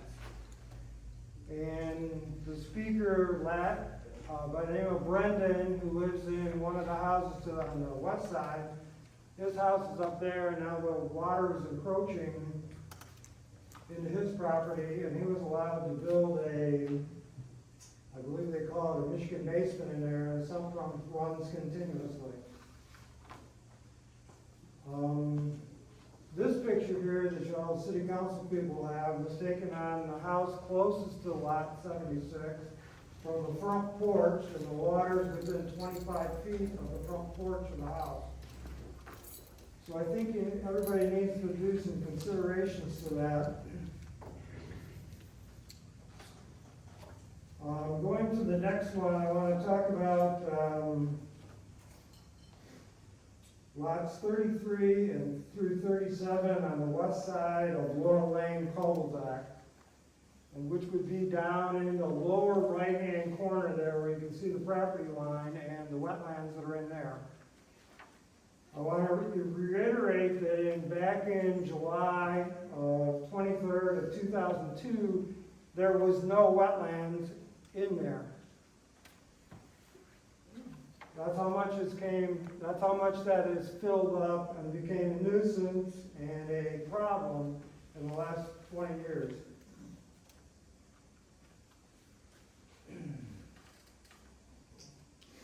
My observation is that the wetland identification report, and that's dated 11/26/2024, shows the area pretty much as it is, except for the points that I pointed out up on Nicole. And there is five wetlands there identified. When this was originally, the whole PUD back in 2022, the wetland showed on the approved drawings from the topographical dated on 4/21 of 1999 states the following. The wetland shown was by the CRE Consulting Field located by Gould Engineering and verified by the Michigan Department of Environmental Quality as per the mitigation plan. The MDQ wetland permit is 96-11-0210. It was issued on 08/09 of 1996 and noted on the permit, and I quote, "Caution should be taken as the wetland configuration will change with time and redetermination may become necessary. The new wetlands are probably caused by the construction and the disruption of the past natural flow of the surface water and the groundwater." And I recommend that the city council use some diligence in making the decision of how this water is going to be taken care of. So, out of all the 5 wetlands that are on there, only 4 of them were on there when it was originally designed. And that's how much has changed since then. And Forest Ridge Glens HEO will be conducting a survey on each of the co-owners. And the purpose of the survey is to document all the water problems that are currently affecting their lives. Standing water, sump pump run times, and how often sump pumps is replaced, and the damage to foundations and the waters in the basement. Then the HOA will have a baseline to judge the changes in our property and our personal well-being. Because I'm out of timeline, I'm going to go right to another item. Can you bring up that city packet, checklist packet?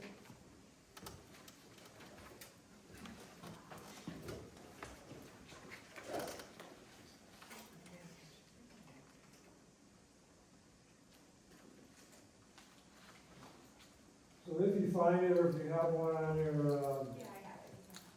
There we go. That one? that one, page 1. I just wanted to notice that the final site plan approval, Planning Commission approval of the site plan, indicate date, time, and whatever. And then the next item on there is construction plan review and approval. And all through the 2 pages, there's no indication of where the city council is supposed to approve this plan. And my recommendation is that you guys be able to have the engineering done, the performance guarantees, and and all these other issues taken care of, because your name's not on this.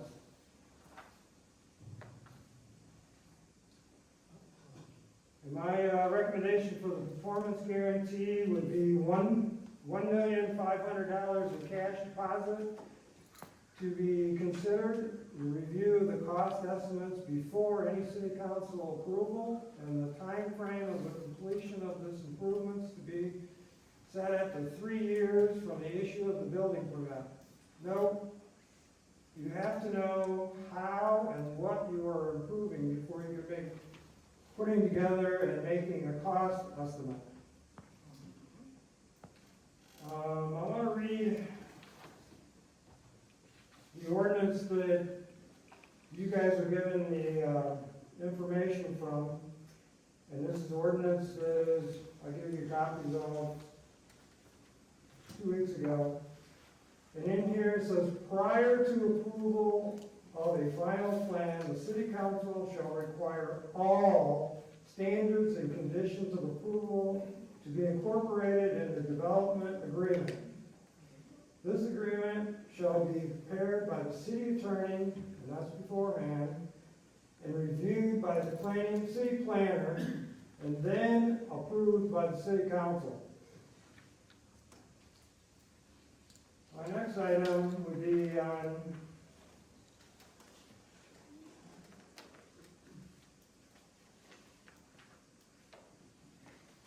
there's a paragraph 9 on here that says the city council, upon recommendation of the planning commission, shall resolve all ambiguities as is applicable. Another one says, ensure the compatibility of adjacent uses of land and promoting of the use of land in a socially, economically desirable manner, and protect the public health and safety and welfare.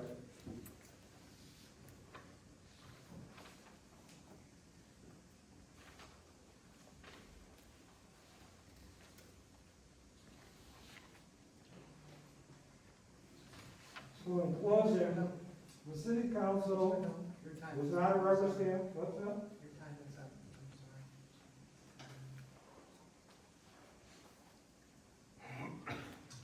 Thank you. Thank you. Thank you, sir. Thank you.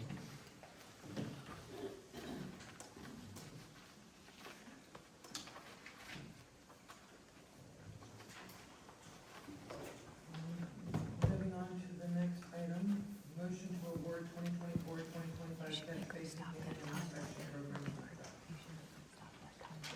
Good evening, Mayor, City Council.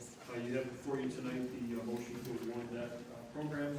As previously mentioned, the Department of Public Works initiated a storm water catch basin cleaning program and inspection back in 2023. The goal of the program is to clean and inspect a portion of our storm water system each year to ensure that we have a clean and properly functioning system. In addition to cleaning, staff will be working with the contractor to inspect catch basins and associated infrastructure. The inspection results are then used to create a maintenance program so we can do capital improvement programs and further maintenance as we move forward.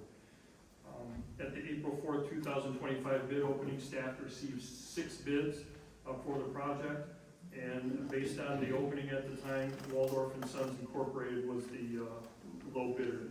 So what we're asking for tonight is approval to award the contract to Waldorf and Sons Incorporated in the amount of $30,000.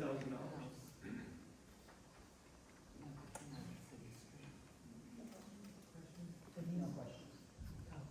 No questions. Jerry? Just one. And so all this is definitely absolutely necessary too, so you don't get in default of the state permit as well, correct? That's correct. Yeah, okay. MS 4 permitted. Is there any questions from residents? Seeing none? I make a motion that we approve this contract. I'll second.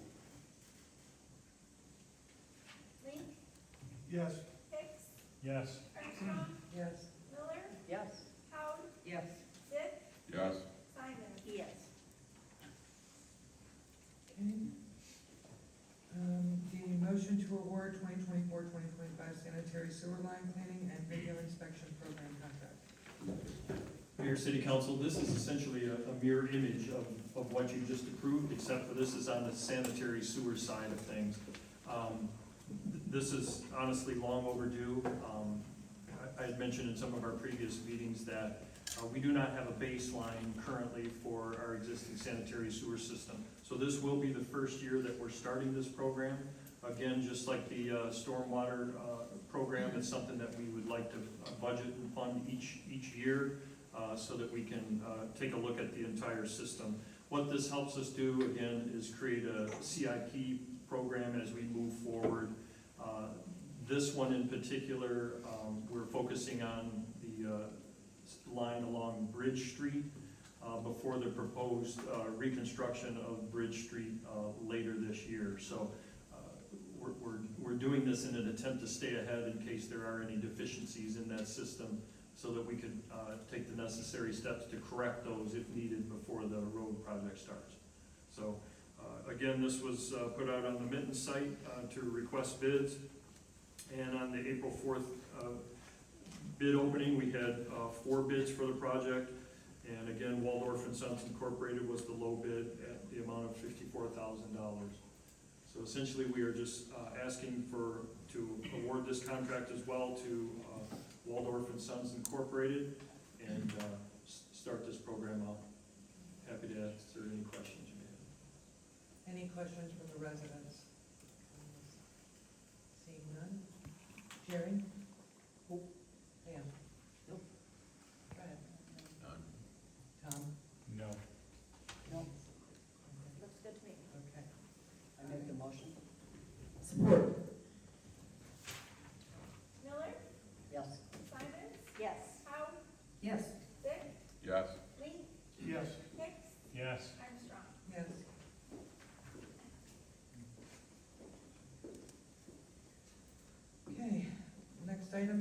motion to approve the purchase of an asphalt hot box reclaimer. I think this is my last item tonight. Again, as is mentioned in here, the city council is aware that asphalt hot box is an essential part of municipal asphalt repairs. The hot box is used year-round for making asphalt repairs on roads, parking lots, and other hard surfaces. So I included some photos in the packet. Our current hot box is over 25 years old and has become burdensome on day-to-day operations. I had staff go through and compile just a short list of some of the more significant issues that's listed in the memo here. One of the largest being the patcher top. Since the time I started here, has been missing and has been replaced with a tarp in an attempt to keep heat in while we are trying to keep asphalt at temperature. The hydraulic surge brake lines have rusted to a point where they're no longer in use. The lower section of the hopper compartment where the burner is sandwiched between plates has rusted through to a point where as they drive down the road, quite often the flame blows out. So, they'll get to a location and notice that the patch is starting to get hard again. So it's just things like that that had us investigate and do some demos on new units. This is something that was budgeted in the 24-25 budget. We sort of anticipated that this was going to be coming. We had sort of a unique opportunity here. These are all part of the My Deal bidding process, and what the My Deal process allows is for counties and local municipalities to piggyback onto state contracts to save money and the unnecessary need to write individual specs each time. So generally speaking, I think you'll notice in some of the documents that are here, it generally saves somewhere in the area of about 17% off the typical cost. The unique situation we came across is we had KM International bring out what they refer to as an R&D unit for us to evaluate. They allowed staff to take and demo it, and I also have included some photos in there for your review. What they've done on this particular unit is it's multiple walls that keeps the hot mix insulated. So when the burner's operating, it's almost, think of it like a cooler. It has double wall sections that with insulation in between that helps preserve the temperature. What they did on the exterior of this unit is, rather than what's called a continuous weld seam, they are utilizing riveting for this. And so that's why they're referring to it as an R&D option.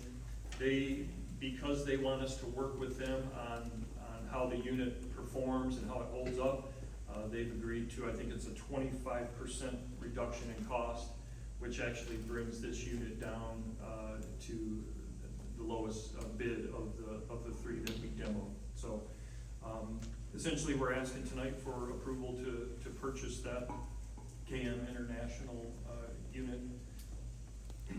Happy to answer any questions you may have. Any residents have any questions? Are you gonna salvage the other stuff? She needs to go to Sorry.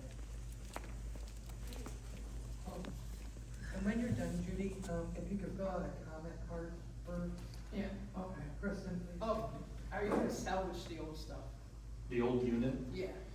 we'll attempt to sell it as well. Any additional questions? Okay. I'll make a motion that we approve the purchase of the asphalt. Oh, sorry. All right, quick, sorry. All right, Brenda, any questions? No. Denise? Yes, I got one question. First of all, we already seen it out there. I was like, how did they already want our approval? It's already out there, but now we know. Where are you gonna be storing this? So it's in, making sure that it doesn't get rained on and all the other stuff. It's in good condition for what? Well, it will be stored at the DPW yard, it will be outside. One of the things with these units is you program them to preheat the asphalt before the workday starts. And it's not something that you wanna have inside your building, in the event that there was a fire or something. So it will be outside in the weather, and that's typically how they are handled. Ultimately, someday it'd be nice to have it at least under some sort of, exactly. One more question, is there a possibility to put like a tarp over it when it's not in use, like in the wintertime? You could do something like that, sure. All right, thank you.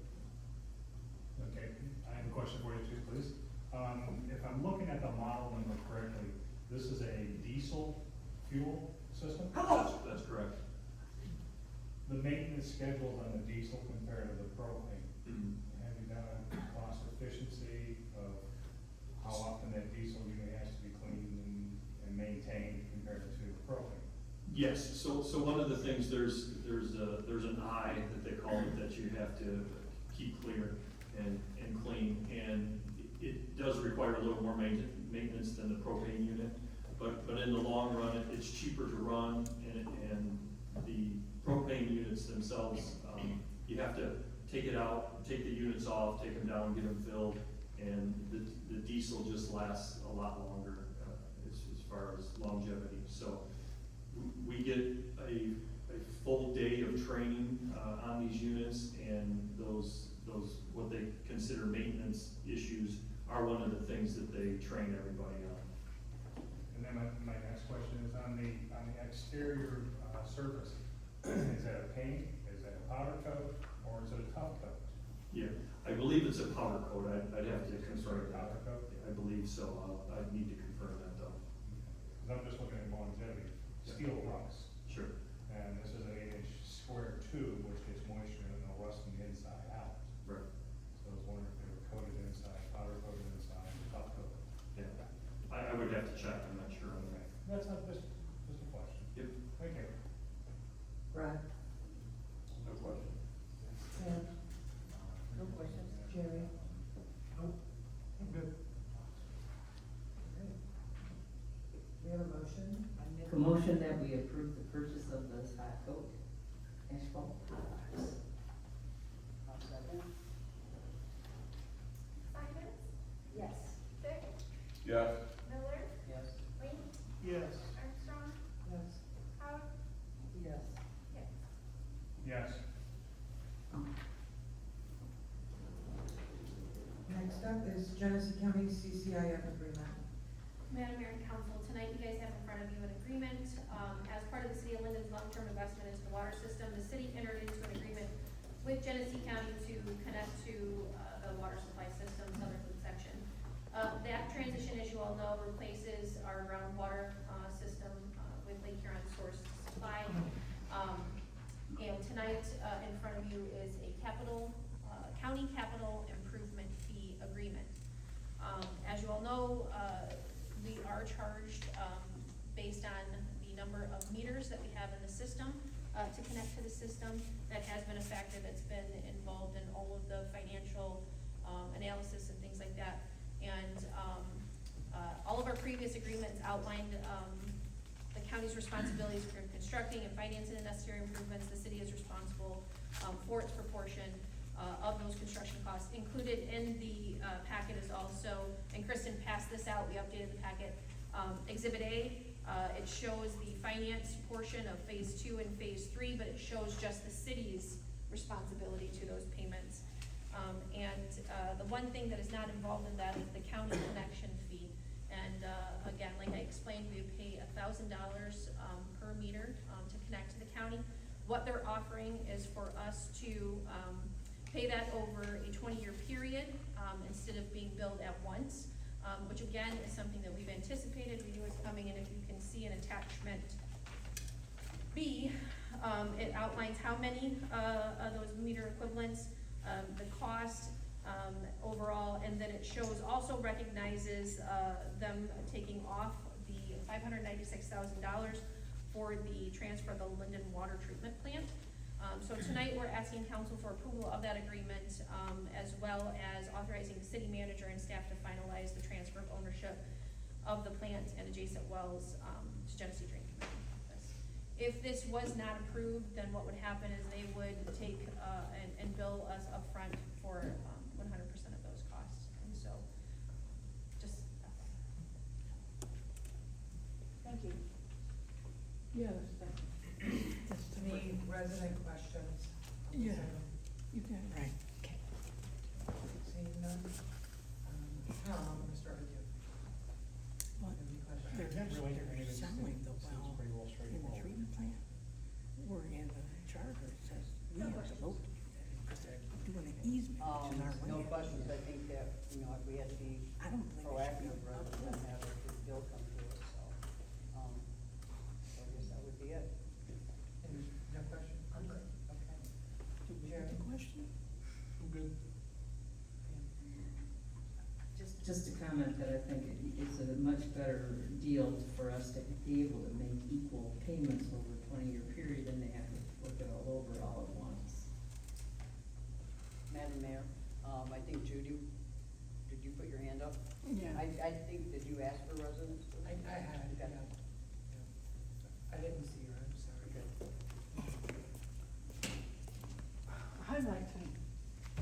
I'd like to know, can the residents have all this detail before you vote? There is so much that they want to see. We have to see it literally, not hear it. You're talking a lot of money. I understand the numbers. I agree with the guy that's here. I agree with the second thing with the fixed part. I don't have a problem with all that.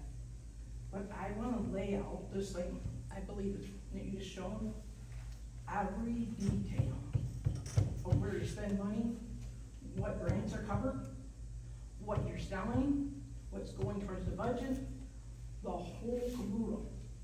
Because you're crossing, how can I say that? It depends on the two separate entities or two different divisions. You got a guy who sits on both boards, so money's being transferred from company to company. That's our question. Tara, I think Tara Phillips. Well, you're gonna have to come up now.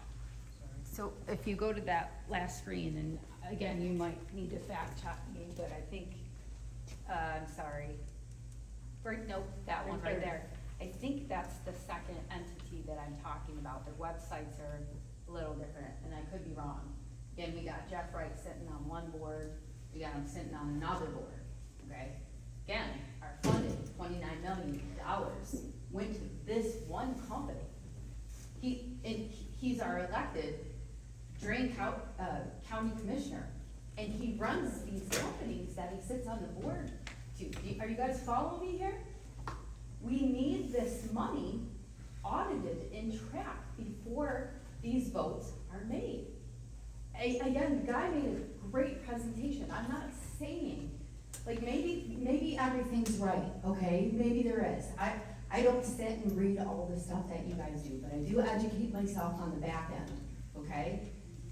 I just think if one person is involved, now, two separate entities, two different divisions here. And like I said, that other water company, if they're also involved here, anyone following the $29 million, money from one company? I mean, potentially, I'm not saying it's happening, but what I'm saying is, before these decisions are made, I just think it's really important we get that audit.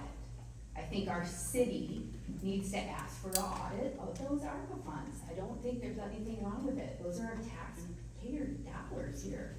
So again, if you could check, that's why I asked the question, is this is this a different entity up here? Maybe I'm wrong.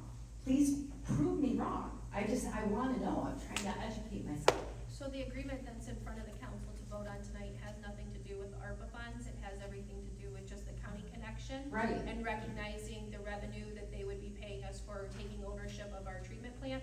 And this is with the Genesee County Drain Commission, water and waste.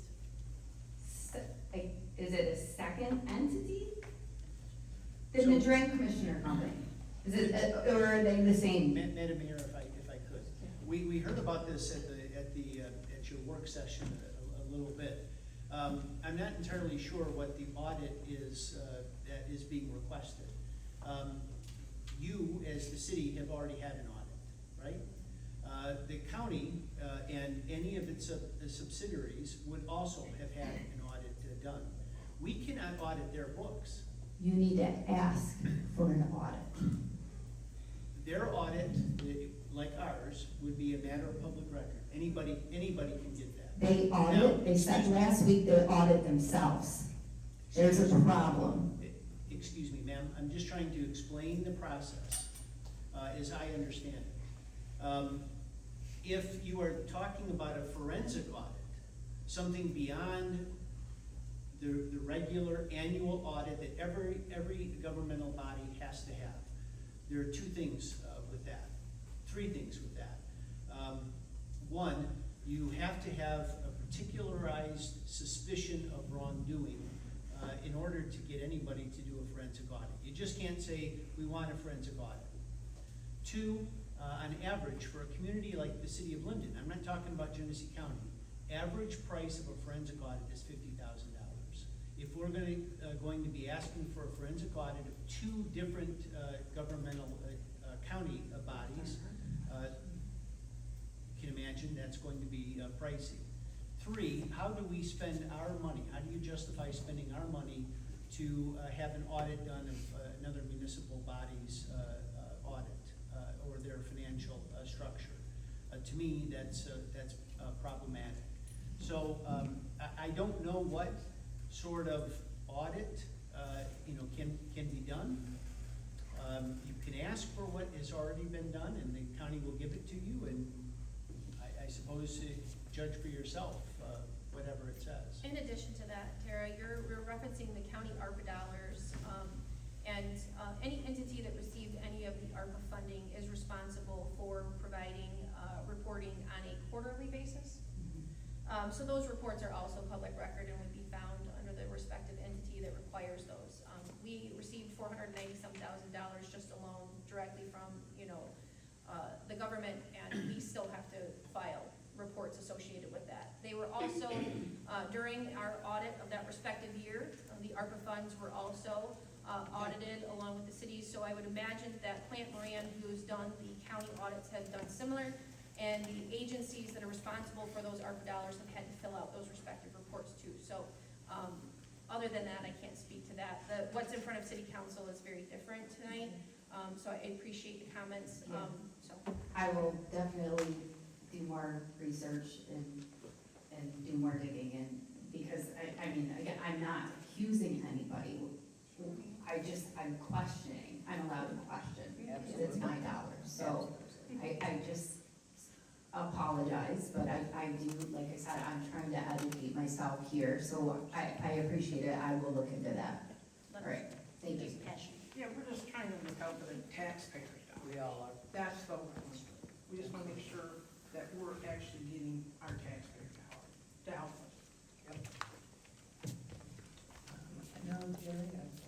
Yeah, one thing, after he had made that statement that they audit themselves, he did clarify that, saying they have an independent company come in and audit, but they are not in control of the audit. They have somebody else outside come in and do the audit.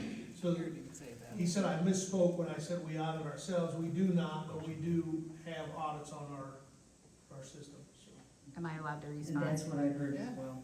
Yes, I heard that also. Hold on. No, I heard that as well, but I mean, my tax guy works for me.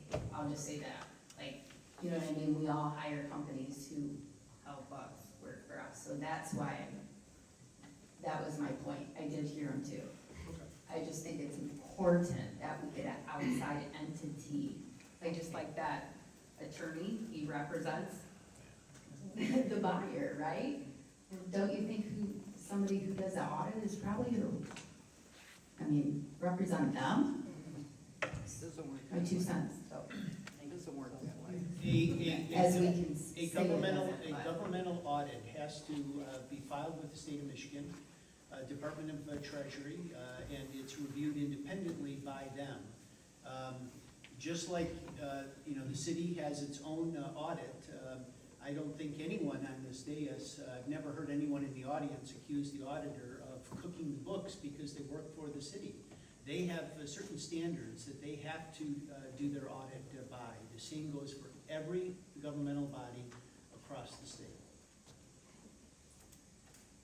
Madam Mayor, we're just talking about, and Ellen, we're just talking about the $1,000 per resident, and that be nothing else with the water? So, yeah, as explained in the memo and the attached agreement, as well as Exhibit A and Exhibit B, as well as recognizing the revenue that would be exchanged for the treatment plant. So Madam Mayor, as that is just, all we're working and voting on this evening is just to make those payments over a 20-year period instead of giving a whole entire lump sum. And so as that is what we're supposed to be debating, I move that we approve the CCIF annual fund fees agreement between the City of Linden and Genesee County Drain Commissioner's Office as outlined, and furthermore authorize the city manager and staff to finalize the transfer of ownership of the water treatment plant and adjacent wells to the Genesee County Drain Commissioner's Office. I still have a question. Yes, and we have, Brad had to turn down. Oh, jeez, Brad. The number of meter, I'm assuming that's residential equivalent units, REUs? Yes. We did- Meter equivalent unit? It's meter counts in the city. They didn't go off of sewer. Originally, Yes. when they factored it off of our sewer REUs. Correct. I After- believe it was in the 1700s originally, and we worked with the county on the correct numbers, they brought it up to 1594. I'm just trying to figure out why the 1594 differs from the PFM of 1349.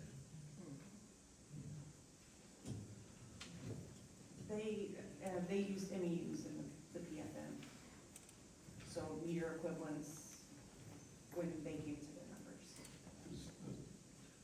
The actual meter equivalents in PFMs is 2405, the actual meters, so it's 1349. I believe. It's hard scrolling back through 300 pages. Donna, do you want to reference the conversation that you had with the county? Well, originally, the county worked with us on the number of accounts that we had. And then they worked with Brooke to make that align with the number of REUs and the number of MEUs. And so the number you see before you tonight is what she worked out with their office as well. Yeah, that's what I was looking at right there.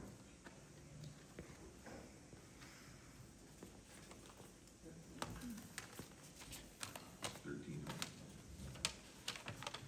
So we came to my main concern was, I was trying to figure out if we were paying forward some meters or, like we've done in the past for, sewer units.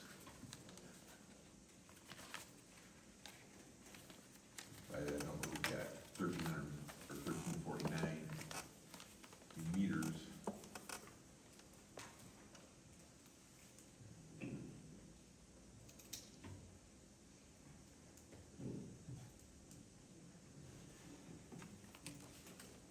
We can get clarification on PFM. We went back and forth with multiple times on the county MEU versus REU. Again, when this originally started, it was at 1,700 and. Well, that was fine, that's what I thought was my main concern, is I know at one point in life we had purchased more sewer units than we ever were gonna use, or we anticipation we bought them at a discount. I just wasn't, sure how this was working out, because the numbers were lining up.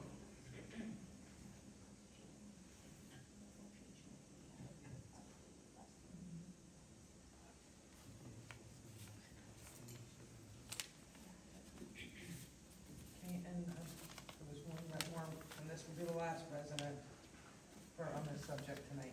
Oh, thank you. Can So you- the question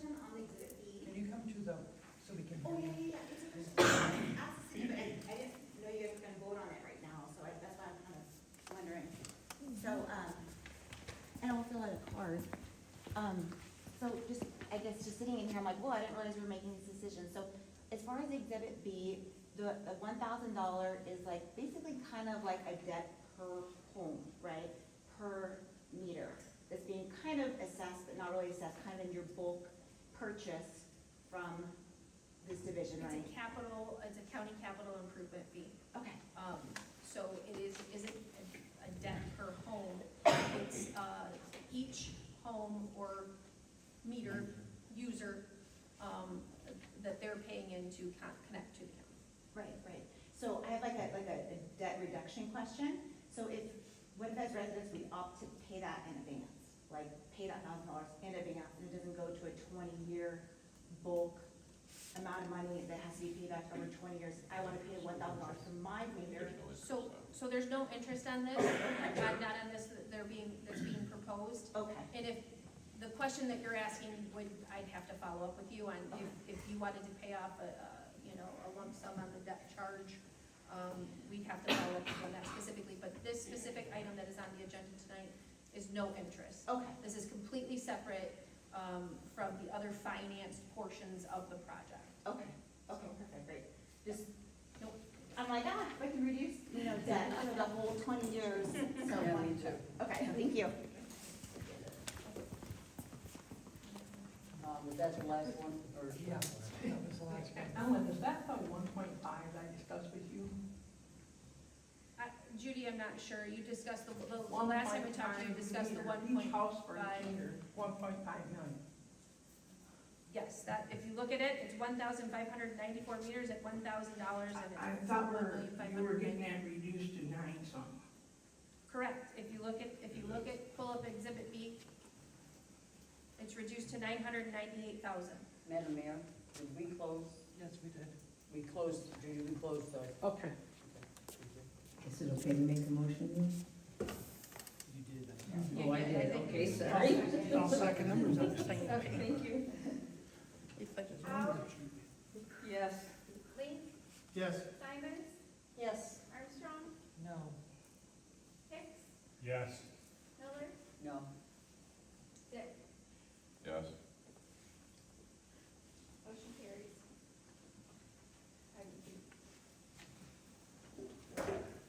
Moving on to the fiscal year 2025-2026 draft budget for discussion only. Yes, discussion only. I know it's been a long night, and I'm sorry. But I know that we also, the mayor and I discussed that if it's necessary, we can obviously schedule a special meeting too to do that. But while I've asked my staff to be here and sit through the meeting, I do want to give them an opportunity to discuss the budget. The budget process is a very lengthy process for all of us that are involved in it. We start the process shortly after we adopt the budget, and it's a constant moving target, and like I said, a process that we have internally in going through each of the numbers. So what you see here tonight is just for discussion only, and what we're recommending, and some of the assumptions that were made. There's nothing, last year's budget looked very different. One of the things that I just want to, I guess, recognize, and we're gonna hit the highlights. We're not going line by line, just so I don't, because I know you guys are looking at it feeling a little bit overwhelmed. Ellen, real quick. Yes. Can I use the restroom real quick? Yeah. I just don't want to.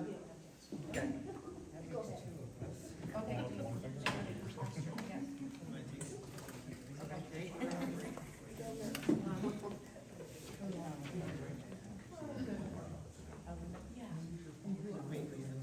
I call it recess for 3 minutes.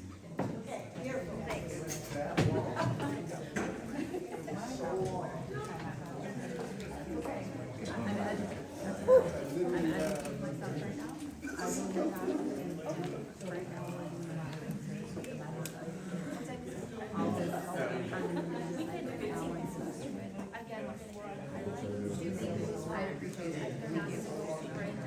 And all I'm gonna say is, actually, guys, it's another street. I got their receipt, she's got it. Then she goes down, she doesn't say, like underneath it, she should say minus X amount of money. It's too long today, so, again, we're gonna go through, hit the highlights and tell you some of the assumptions assumptions that we made. Again, I know it's gonna take a minute for us to absorb and chew on some of the information. Please feel free to provide some feedback to us as staff, but I think it's important for staff to hear, get through their requests and things like that. So, Brooke, do you wanna just revenue really quick? I know Jerry had a question on the 5%. Yep, so the revenue for the property taxes, a 5% increase was, used for that number. An exact number will come closer to us receiving the L4028 from equalization, where I can actually, calculate the millage rate for this year. So that's based off of just a 5% increase. Mosquito control, again, 5%, because taxable values are expected to go up about 5% this year, based off our assessment. A lot of this is stuff that you see every year, pilot revenue, trailer park fees, interest and penalty, that's on your tax. State revenue sharing, that was a little tricky this year, it's kind of, coming in a little bit lower, but not significant. And right now, we're just talking specifically general fund, okay? Yes. So this is just 101 general fund, My question was, do we have a trailer park in one of them? Shiawassee Shores. Sorry.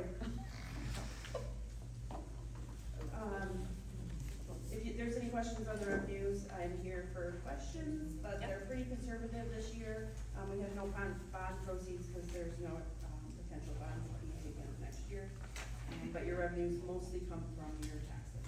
And really quickly, just one of the things that, one of the biggest things that we have, obviously you guys know that we have a lot of outstanding projects, right? We have the mill, we have Lindenwood, we have Ralston, we have a lot of other projects, safe routes to school and things like that. So, Brooke and I, along with, a lot of discussion back and forth, we really felt that it was necessary to put, some funds in capital outlay, and so that way, as we complete those projects this year, there is any, any excess can, for overages and things like that can be addressed in the capital outlay. We also ran that by our auditors to see if that was a, common practice and things, and she said yes.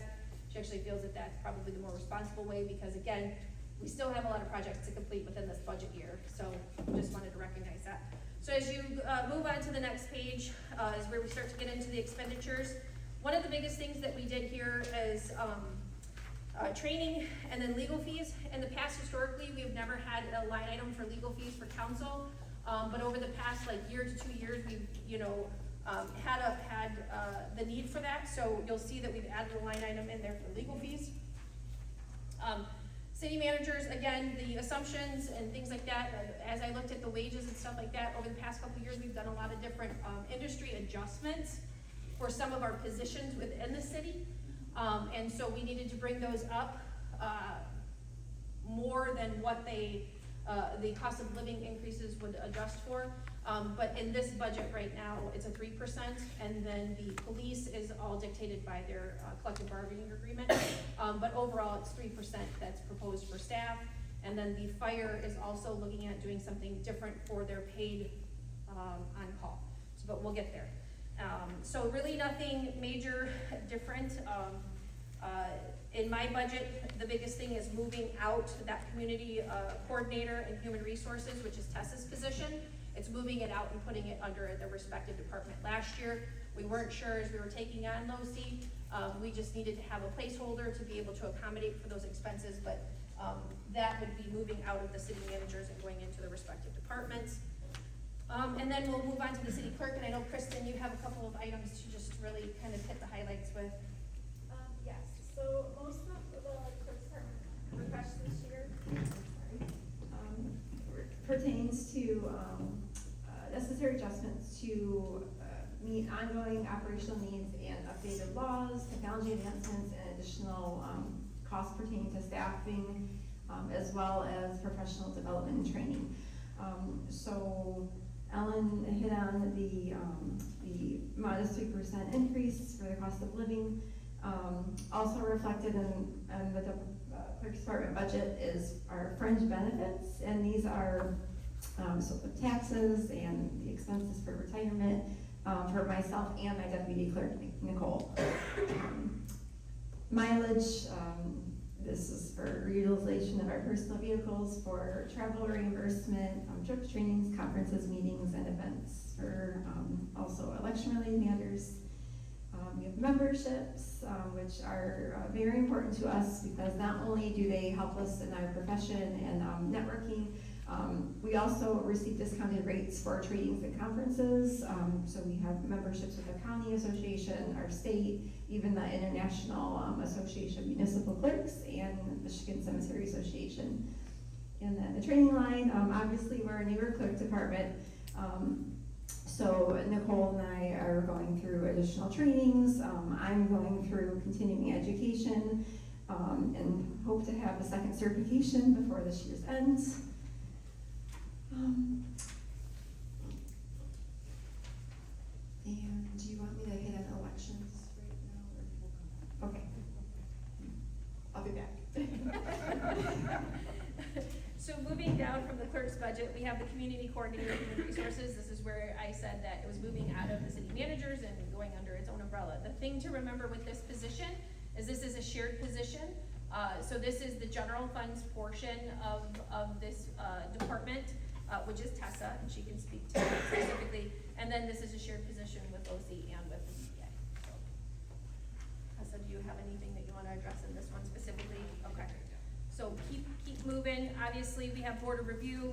They are paid when they meet. We did add in the training line in the board of review due to having the newer members of board of review. So you'll see that 500 has not been historically budgeted, but it was due to just getting the training done. One of the other items that you'll notice is health insurance, right? Health insurance costs are something that we look at annually. We sit down with our health insurance provider and plan facilitator, and we look at that, and if there's any adjustments that we can do, then we do that, but it does go up.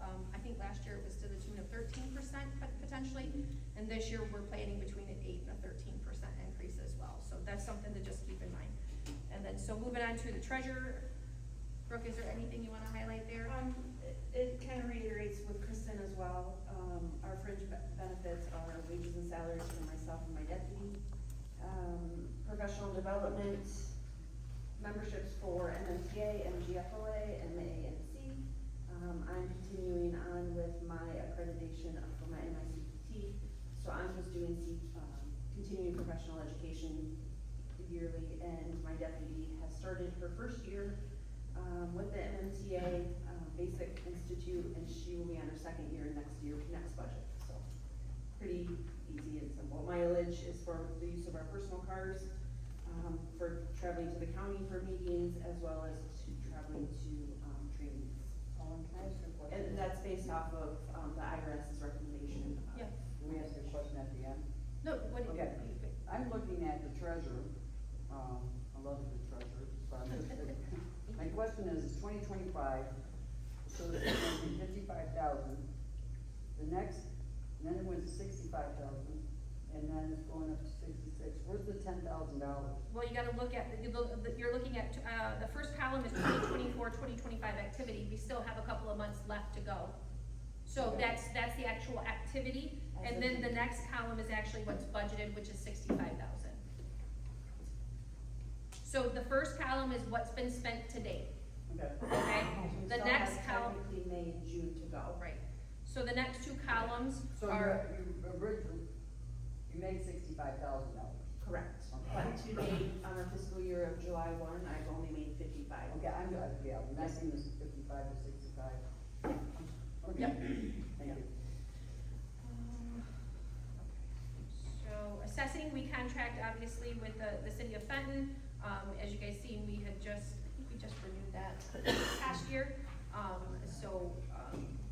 We do have professional services that we added in there, different from previous years because in our general government line item for legal and professional services, we were paying for a lot of things that were associated with assessing. So like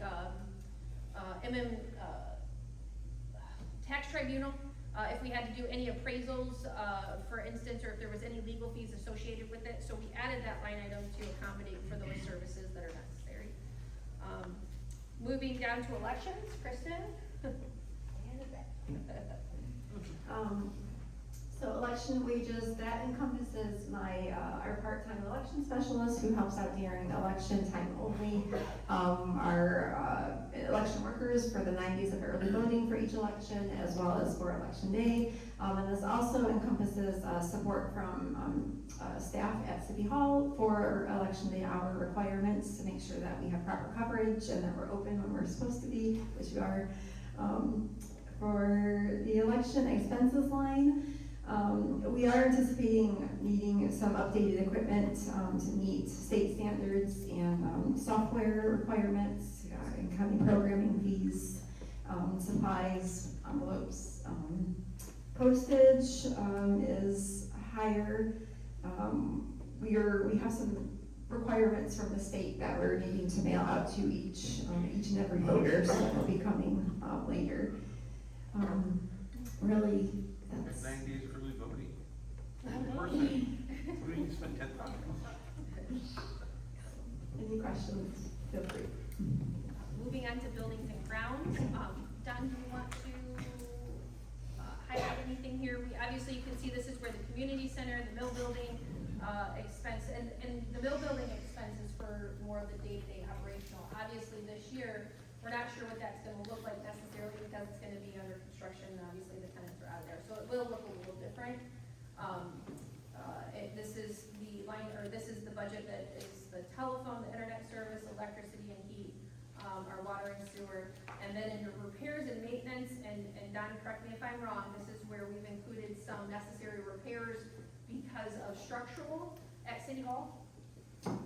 Correct. As some of you know, there's been some structural issues at City Hall, particularly in the basement. We had an engineer come in and review and study that and make some recommendations. So we will be moving forward to receive quotes on getting that corrected. There's some additional things on the exterior of the building that looks as though it's just going to require some tuck pointing and that sort of thing. So it shouldn't be too awfully expensive, but those are things that obviously, depending on how expensive they are, we would end up coming back to council for approval if it rises to that level. So. Thank you. And moving on to general I have a government. question, Oh, sorry. please. Do we know what our projected cost is for ongoing maintenance at mill building going forward? Like, We do not at this point. No, it's going to depend on where the use of that building lands.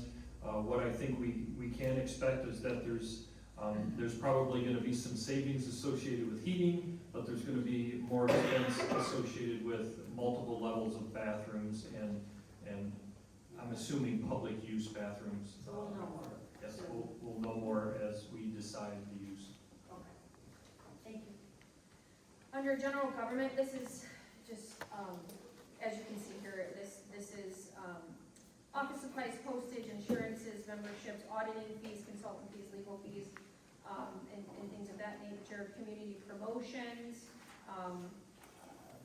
Community promotions would be, for instance, we're planning the upcoming Memorial Day parade and festivities and things like that. So any costs associated with that will come out of that line item.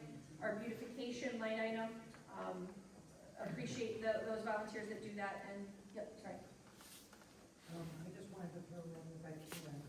I heard last year that maybe possibly with beautification, having someone specifically hiring someone extra just for the summer, or even as a volunteer that was going to do it, to water the plants and making sure that they had some way to cart the water around the community. That was brought up to me multiple times. Sure. We actually had a meeting with the beautification committee, Don and I, not long ago, and we talked about their needs and how to address those, and specifically a watering system or cart or some type was discussed, and potential access to other hydrants and things like that. So we have been in touch with them. We have talked about that. And as you guys all know, Don does try to hire seasonal help to address any of those things that fall through the cracks and stuff. That would be, yep. The only thing I guess here it really is under office equipment and maintenance support. One of the things I want to draw attention to, we are anticipating that we're going to need to move to the cloud And after discussions, we might need to move to the cloud, I'm sorry, let me back up. BSNA is our financial management system that houses it's our financial software for all things. It's for tax, assessing, general ledger, accounts payable, accounts receivable, you know, all the things, right? They moved away from the physical software.net programs and they're moving to the cloud. And so we have been in conversations with them and what that would look like for the city of Linden. We also are in a position where we need to replace our server as well. So stay tuned for more information on that, but that's why that line item looks so significantly different.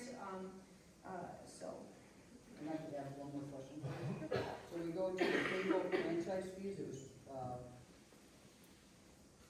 what exactly is that? Under PEG or? It's under, current real estate property taxes? Are you back in the revenue? Revenue. So the cable franchise fees is under the revenue line item, is we get a portion of the, cable, so like it's, I wanna say it's And as people go away from cable charter, that number's gonna continue. yeah, so what you're seeing is a decline in those franchise fees and things because people are going to online streaming platforms. So cable and things like that are becoming less, so you'll see that decreasing. So moving on from general government to the building department, that covers anything related to our building official, Marty, things, nothing major there out of that. And then next is 441, Department of Public Works. Trying to move through this as quick as I can, I'm so sorry. Do you have any questions? No, I don't know if there's really, I don't. There's not significant change in there, so. I think that the DPW budget overall in all of our categories, you'll see we're sort of shifting into prevention and maintenance mode. There's not a lot of significant investment in equipment at this point. It's just capital improvement programs for the most part that are moving us forward. Which is something we've been trying to do forever. Thank Yes. you. We're finally getting there. That's significant. Yeah, thank you, Don. Under engineering fees, this is just a placeholder, this is for $2,000. Obviously, you all know that as we have projects that come up, those projects, those engineering fees would be associated with those specific projects. This is just something for general things that might come up throughout the year for the general fund, so. Just real quick on the general, of the Yeah. wages, we went from 52 to 63, 20%. This is on the 441. Did we? Oh, okay. Under general wages, we still are only proposing a 3% wage increase for all staff associated with Department of Public Works, but the thing you have to keep in mind is we have to also accommodate for overtime and stuff in that number. And so we're taking an estimate of what that would. The other thing to keep in mind is DPW's wages are split over multiple funds. So this is just a portion of their funds that are housed within general fund. There's, they bill major, local, sewer, and water. So, I can follow up, Jerry, if that didn't clarify, so. Street lighting, moving on from Department of Public Works, engineering already addressed, street lighting, that's our cost associated with the street lights throughout the city. The solid waste, as you guys all know, we just did RFPs for that proposal, so Brooke adjusted that number according to the contract. So that's our expense for the annual. Cemetery, you'll see that we have included, let's see, our grave openings, foundations, repairs and maintenance, and general expenses, and we have adjusted those based on the cost increases from what's the company? Genesee Valley Vault. Also, I just wanna say, I'm sorry to interrupt. No, you're fine. Everything used to just go into general expenses, and I just wanted it to be a little bit more transparent as to like what the general expenses were, so we added that line so that we can see the grave openings, we can see how much is going to foundations, repairs and maintenance. So that's why you see the grave openings has never been historically budgeted for, but that's just removing that 20,000 from the general expenses and giving it its own line. Thank you. Yep. Planning and zoning fees, we contract with Waitram, that would be for Adam's fees associated for his department. Moving on to CDBG, we did not budget in any CDBG revenue or expense. We are approved and we are anticipating getting those. Brooke and I would prefer to handle that as a budget amendment throughout the year, once we know exactly how much we're going to get, because it does sound like we are going to be getting some CDBG funding from Benton Township as well. So again, you'll see that come back through as a budget amendment later on. So, the parks, pretty straightforward, anything to do with our parks department, any maintenance and things like that that need to happen. The capital outlay, if you look at the next page after parks, this is where you're gonna see the $477,000. This is where we had a lot of conversations because of the projects that we still have outstanding, and where those will land and when they come in, and spanning over multiple budget years, we need to be able to make sure that we have enough funds to address any overages if that's the case. So that's what that line item is for.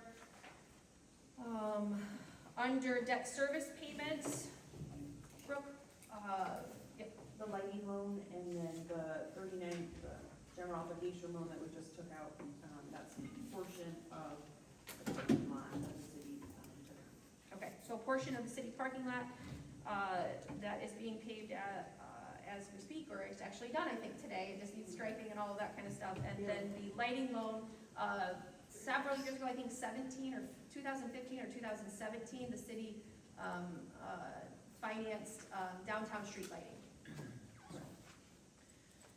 Moving on to operating transfers, as you guys know, over the past couple of years, general fund has helped to supplement a lot of different projects within the other funds.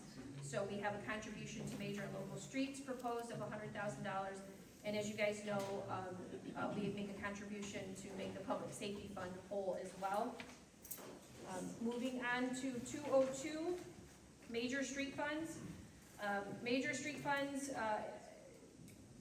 our revenue sources there are Act 51 funds, and that is through gas tax, and it's a calculation that we get based on our population from the state of Michigan. We're not anticipating a huge increase in the revenue for that, but that is what we get for gas tax from the state of Michigan, Act 51 funds, to take care of our major streets. Major streets would be Bridge, Broad, Ralston, Hickory. I think that's it, right? So only those expenses for those roads can be billed out of this department. Now, major street funds can share funding with local streets, because every other road that is not in those that I just named falls under local streets. And is there anything here that you guys might have questions on, or Don, that you want to clarify anything? Or? You'll start seeing this year's engineering fees coming on for bridge work that's gonna occur on North Bridge next year, so. Moving down to local streets. As I said, this takes care of, you can see that we have $154,000 of Act 51 funding anticipated. That's not a lot of funds to take care of all of those local streets. So every other road that I didn't mention within those, Bridge, Broad, Hickory, Ralston, falls under our local streets. So anytime that you see the patcher or Don and his department out working on Main Street or Tickner, it's being billed under local streets. So that's where that's all being billed, and that's the equipment as far as like if it's hot patching or crack sealing, it's all being billed out of those respective departments. Engineering fees would cover safe routes. Is this for the safe routes? There's multiple ones. Okay, I'm sorry. Safe routes, bridge, again, bridge for over Ripley Road, or on Ripley Road, I should say, over the river. That falls under local road, and I think that's it for next year. I think so. Things are starting to level off with some of the projects and stuff. Then there's just other maintenance, crack filling that you guys have already approved, and that will occur both this year and next year. So, and then we're attempting. We have some money in there to do small patchwork as well. Okay, Moving on to public safety. This is where a couple of years ago, the public safety millage was approved, and you see the expenses for police and fire move out of general fund, and now are housed under this public safety fund. This year, they're anticipating collecting $759,000 in property tax collection, and we do get reimbursement from Linden Community Schools for a portion of our school resource officer as well. And then this also has, you can see here, the contribution coming in from general fund to make those funds whole, to cover police and fire, and those things. So this is the revenue side of the public safety. Moving on to the next page of 301, I can let Chief, if you'd like, do you wanna take care of your, any highlights or anything like that? If you guys have any questions or? Just some highlights, you mentioned it, the collective bargaining agreement, and that runs through the end of June of 2028.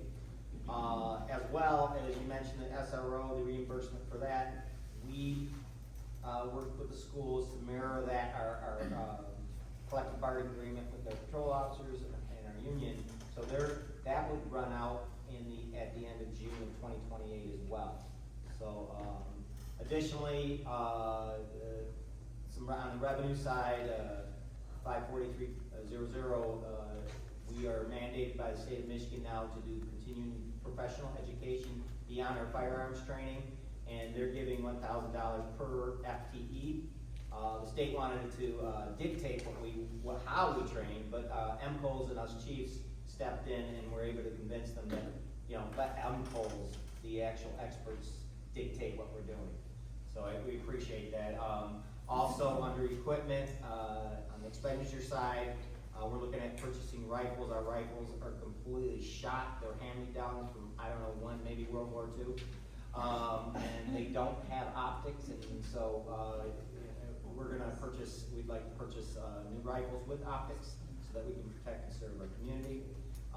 Some other things of that.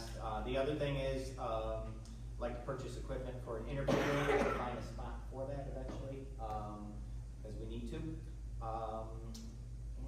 And then also under the revenue side, the 302 funding, that's additional training outside of CPE's continuing professional education.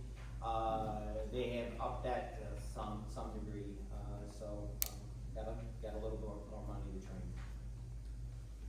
That's it. Thank you. Moving on to fire, Brian, is there anything that you'd like to highlight there specifically? A few requests for salaries and wages. I'd like to increase my assistant chief's position from $2,500 a year to $3,000. This position is similar to my responsibilities in my absence. He has responsibilities for directing manpower and operational tasks needed on a scene and for their safety as well. In a recent countywide study, the range for this position that was provided to us last month ranges from $2,500 to $14,000 for other assistant chiefs in the county. And an increase in our firefighters per hourly rate from $18.50 an hour to $19 an hour. That range for the county survey was $15.41 to $25 per hour. In our clerical position, this position is responsible for inputting 30 to 45 calls a month into the state and national fire reporting systems. It takes approximately 15 to 20 minutes for every call, and we average over 300 calls. Any questions on any of the other items? Thank you, Brian. Moving on to 211, you'll see that this is a brand new department, and this is for senior citizens. And this is everything LOCI, and this budget is what was actually already approved by City Council, right, Brooke? We just plugged in the numbers. Yes, Tessa did make a couple changes, I don't know if she wants to speak on them, or if she hasn't. The only changes that were made was for the addition of the MML, insurance, because we didn't have that. We also did the building grounds and technology improvements, and then possibly the crack ceiling that, we need for the parking lot. That's all we did. We're learning with this too, and we work really closely with the county to make sure that we're hitting all the necessary benchmarks and stuff like that. But the county operates, so on October, county's October, but yet we have to have, LoC has currently operated on a traditional calendar year, and then the city operates on a June or July 1 fiscal year. So we're trying to make, this will work out, hopefully within this next budget year, we'll all be kosher. So that really houses all of LoC's necessary expenditures. Moving on to the DDA, our DDA actually reviewed this at the last meeting last week and did make a recommendation to approve and recommend to council for approval. You can see the anticipated revenue as well as the necessary expenditures. You'll also see the wages for Tessa's portion for DDA. Also the events that they're going to be covering, and then the capital projects, which is for the improvements to the Mill Pond path across the dam. Sorry. Moving on to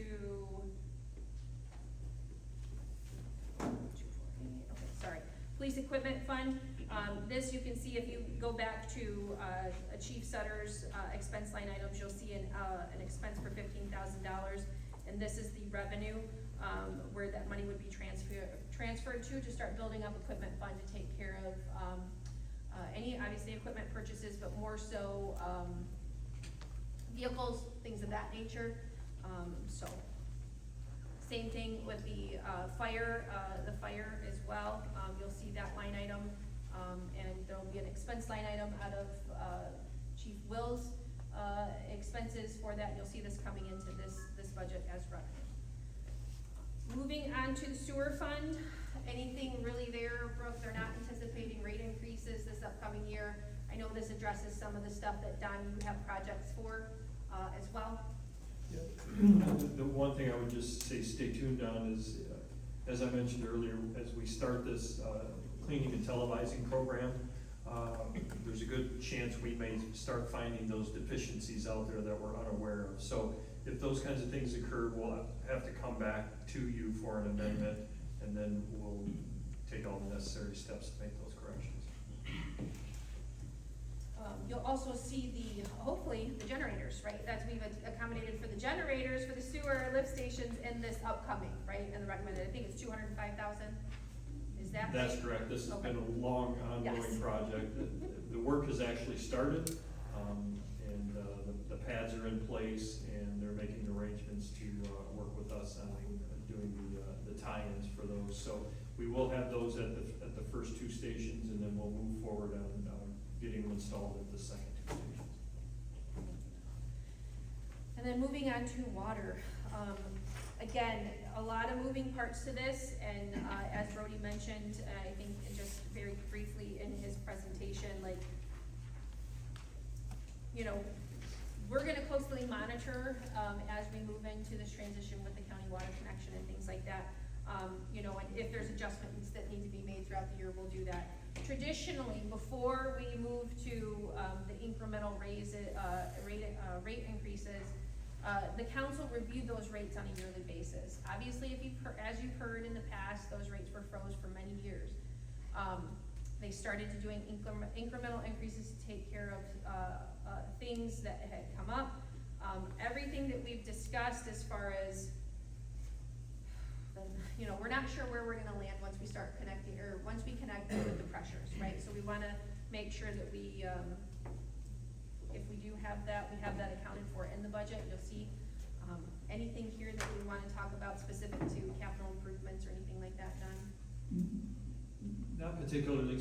Some of the items that you'll see as we move forward is we are taking this process slow, again, not knowing exactly how things are gonna react to the new pressures. So you'll see an increase in some main break repairs. Again, the potential, if it doesn't happen, obviously we won't utilize the money. But we're also gonna be, council will be considering in the future what to do with the water towers, as the water towers should no longer be necessary part of the system here in Linden. So we'll be probably a workshop item, matter of fact, to have a conversation about what to do with those and the wells wells 1 and 4 that will remain property of the city. so lots of conversation to come on that. One of the things that we will have to address in this that I noticed that we didn't have is so our administrative staff does not bill hours to, water. So the water department makes a transfer to general fund to cover, treasurer's department, the billing, all of those things, and so we'll have to make an adjustment to accommodate for those wages. So, any questions so far? I know you guys are ready to get out of here. Moving on to these next ones that you're gonna see are all associated with debt and projects associated with either the special assessments or those specific projects. It's pretty straightforward. I don't have to get into too much detail necessarily. So if you have, again, I know it's a lot to digest, as you guys look at it, observe it, please shoot me any questions, comments. If you wanna come in, sit, chat, I'm happy to do that, and we can address. So, sorry, trying to move along as quick as possible, guys. So, thank you for being patient. Thank you, all of you that worked on this budget. Thank you very much. Next is the city manager's update. Be quick as well. As you guys all know, Lindenwood project is well underway for the spring. They were even paving Main Street today. City parking lot, as I already mentioned, is done. And really quickly, we don't dictate the schedule from the contractor as to what is, as far as the paving goes, like what street happens first and what, so the contractor is the one that provides that to us, and they're the ones that dictate that schedule. Over the past couple of weeks, we have applied for additional appropriation funding with Rivette's, Congresswoman McDonald Rivette's office, as well as Mike Bueller's office. Denise and Madam Mayor had been in contact with Bueller's office, and so together we worked on getting a submission to them. Again, we're hopeful, we'll keep our fingers crossed that we have some additional funding that comes our way to handle any of these capital projects associated with water. Just wanted to give you guys an update on that. We're in full swing of planning Memorial Day event, and we will need volunteers for that day, for cooking hot dogs, serving hot dogs, all of that stuff. And as you guys all know, we did advertise the mill for potential interest, and so we did receive 2 proposals. At this point, I think it would be helpful for us to address with a committee, understanding that any decision still has to be a decision of council of the whole. So more to come on that. And so that's really all I have for the city manager's update. Thank you. City attorney. Very briefly, since I won't be here at your meeting next month, I wanted to just elaborate more on the audit of the county by asking our treasurers questions about our audit very quickly. But when they come yearly, they are here for a number of days, aren't they? Correct. Our auditor spends no less than a week straight testing our accounts payable, testing our payroll, sometimes longer than that, depending. And in preparation for that, you have to make available and prepare all of the records for them to review. Yes. And is it also true that sometimes there will be multiple members of the audit team present? Correct. And once they then complete their work, they do the report which is presented to council. Yes. And then that report then gets sent to the state. Correct. And is reviewed there by the state. Yes. As well as a second set of eyes within the auditing firm to look over the initial auditors. So I just wanted to elicit that, because the idea that you need to audit the county, the only way that you can replicate that is to have people go into the county, have those records available, have people spend time there reviewing it to come up with it. That's the only way to replicate it. So even if council said, we want that done as to the county, you can understand the county would say, oh, wait a minute, we're not going to make our records and our people available for that. So again, since I won't be here, I wanted that to be understood. So what you're suggesting is that it has to be handled on that level? It can't be handled here, it has to be handled on a county level because it's the county process? Well, right, but it has already been done, because No, I it's, mean, if someone were upset about it, right. as we've heard today, people are questioning it, it has to be questioned at that level. Right. We're not responsible for what they're. Well, in terms of trying to double check, what they have done, what I'm saying is that requires an awful lot of work. Yes. And you are essentially co-opting county employees as part of that process. And that's where the county, I'm sure, would say, we've done that. We're not going to do it again. And if it takes upwards of a week to do the city, I can only imagine what the county entails. Thank you. Thank you, Dan.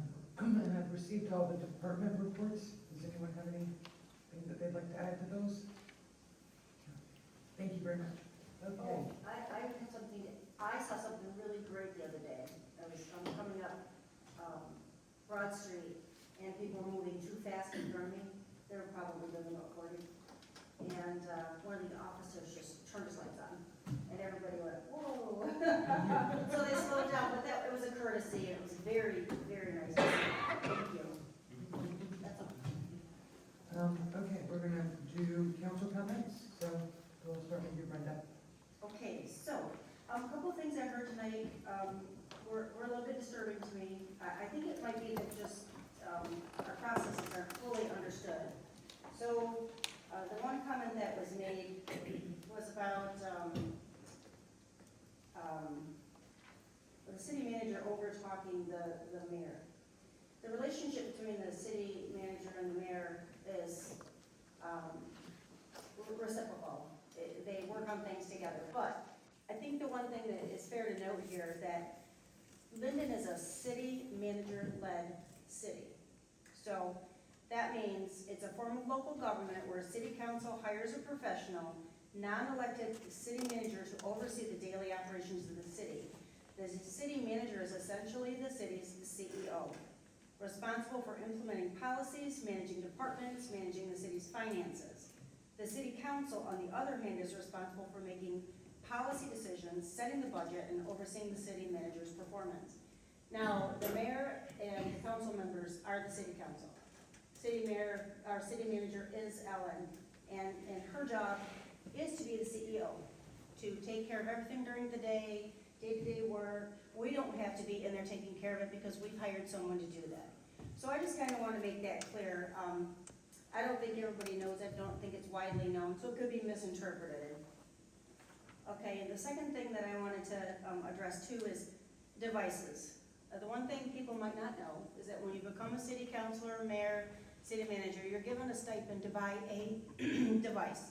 You can get a computer, a tablet, you can get a phone, you can get whatever you want, but those are the devices that we use here on city council. And we're expected to use those. So when you see me on my phone and looking at an agenda, today I was looking at my agenda, looking through the packet, my computer bugged out on me, couldn't use my computer. Her phone bugged out on her too. Sometimes that requires us to ask a few questions of our partners. You might have seen Denise, this leads to the other thing about chatting, which we do not do. We keep it to a minimum. If we say something to each other, it's because we're saying, that's on page 10, or it's this paragraph, or Denise leaned over and looked at Tom's computer when they were talking about the asphalt. Looking at his team. Madam Mayor leaned over to Brad and asked a quick question as well. So when we do that, we're trying to work together to get the best information that we can to make the decisions we need to make. So just to clear that up, clarify, and let you know that we're not up here having chats about anything other than what's in front of us. Okay? So that's my second comment. And on top of that, with the phones, some of us have ill people in our family and have to be notified of that too. So sometimes that does happen. There was a comment made about motions, how motions are being handled. They're being handled correctly. The city manager isn't making motions. So I kind of heard that said. She never makes a motion. We call for them, the mayor calls for the motions, but the manager doesn't make them. I hope that these things will be discussed with a few of the people that have said this along the way, and maybe, I don't know, someone said something about teaching 101. Sometimes we need to do that. So some of our residents might not know. We might be able to, need to school them on those types of things so they don't misunderstand what's happening here. This dynamic is good, this dynamic is positive, and we're doing our job, so, and I don't want that to be overlooked. That's it. Thank you. Denise? Well, there's not very many people here, so hopefully you can hear my voice. First, I'd like to thank the, everyone that saved that man's life. Oh, Everyone. I mean, I know that man. I didn't know that happened to him. And I'm so proud of each and every one of you that we have that guy alive and doing all the good things he needs to do. Ramona and her singing group was at the soup event and was wonderful. And I actually sang with Brodie. It was good. Yes, I did. And then this device. This device, I have a husband that is a veteran. My husband is not well. If I see my husband come on this, I will leave and I will answer it, because it could be life or death. So if someone has a issue with the phone, I'm sorry, but this is very important for each and every one of us to have this. I am so proud of all of us here. Hopefully we can continue to do good work. We're here for you guys. Thank you.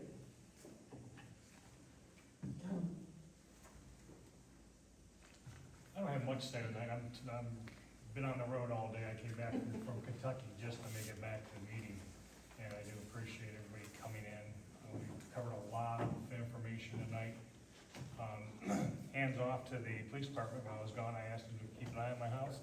They actually stopped a couple times and walked around the house. He's got a good refrigerator. Well stocked. There was some bourbon business. Must be in the market stack.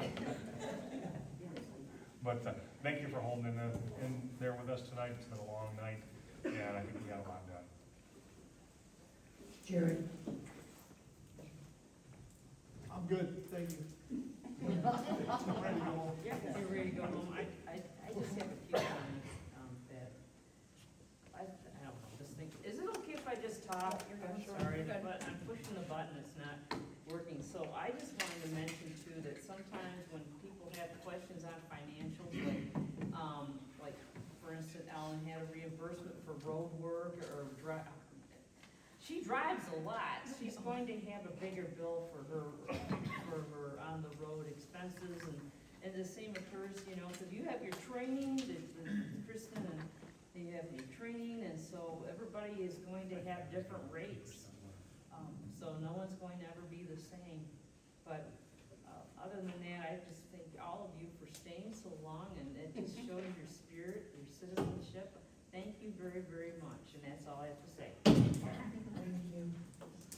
Brad? It's 10 to 10, it's half my bedtime. You need some beauty sleep? Oh, oops. Yeah, I do. Okay. Wait, we got Liz. And I've got something super fast. So, last week, we were in contact with Representative Mueller's office, and Denise and I met with Ellen on Tuesday, and a package has been submitted to Rep. Mueller for the city. I want to thank you for your help, Denise, Ellen, and I want to thank Michael Moon and Representative Mueller. Now we have to wait until October, and we will know whether we were approved somewhere around October with the budget. So I just wanted to give a thanks to everyone that helped me out. Awesome. Very nice. All right, and do I have a motion to adjourn? I make a motion, we adjourn now. Second. All right, meeting adjourned at 9:51 p.m. Oh my gosh, here. I got it. Oh, I told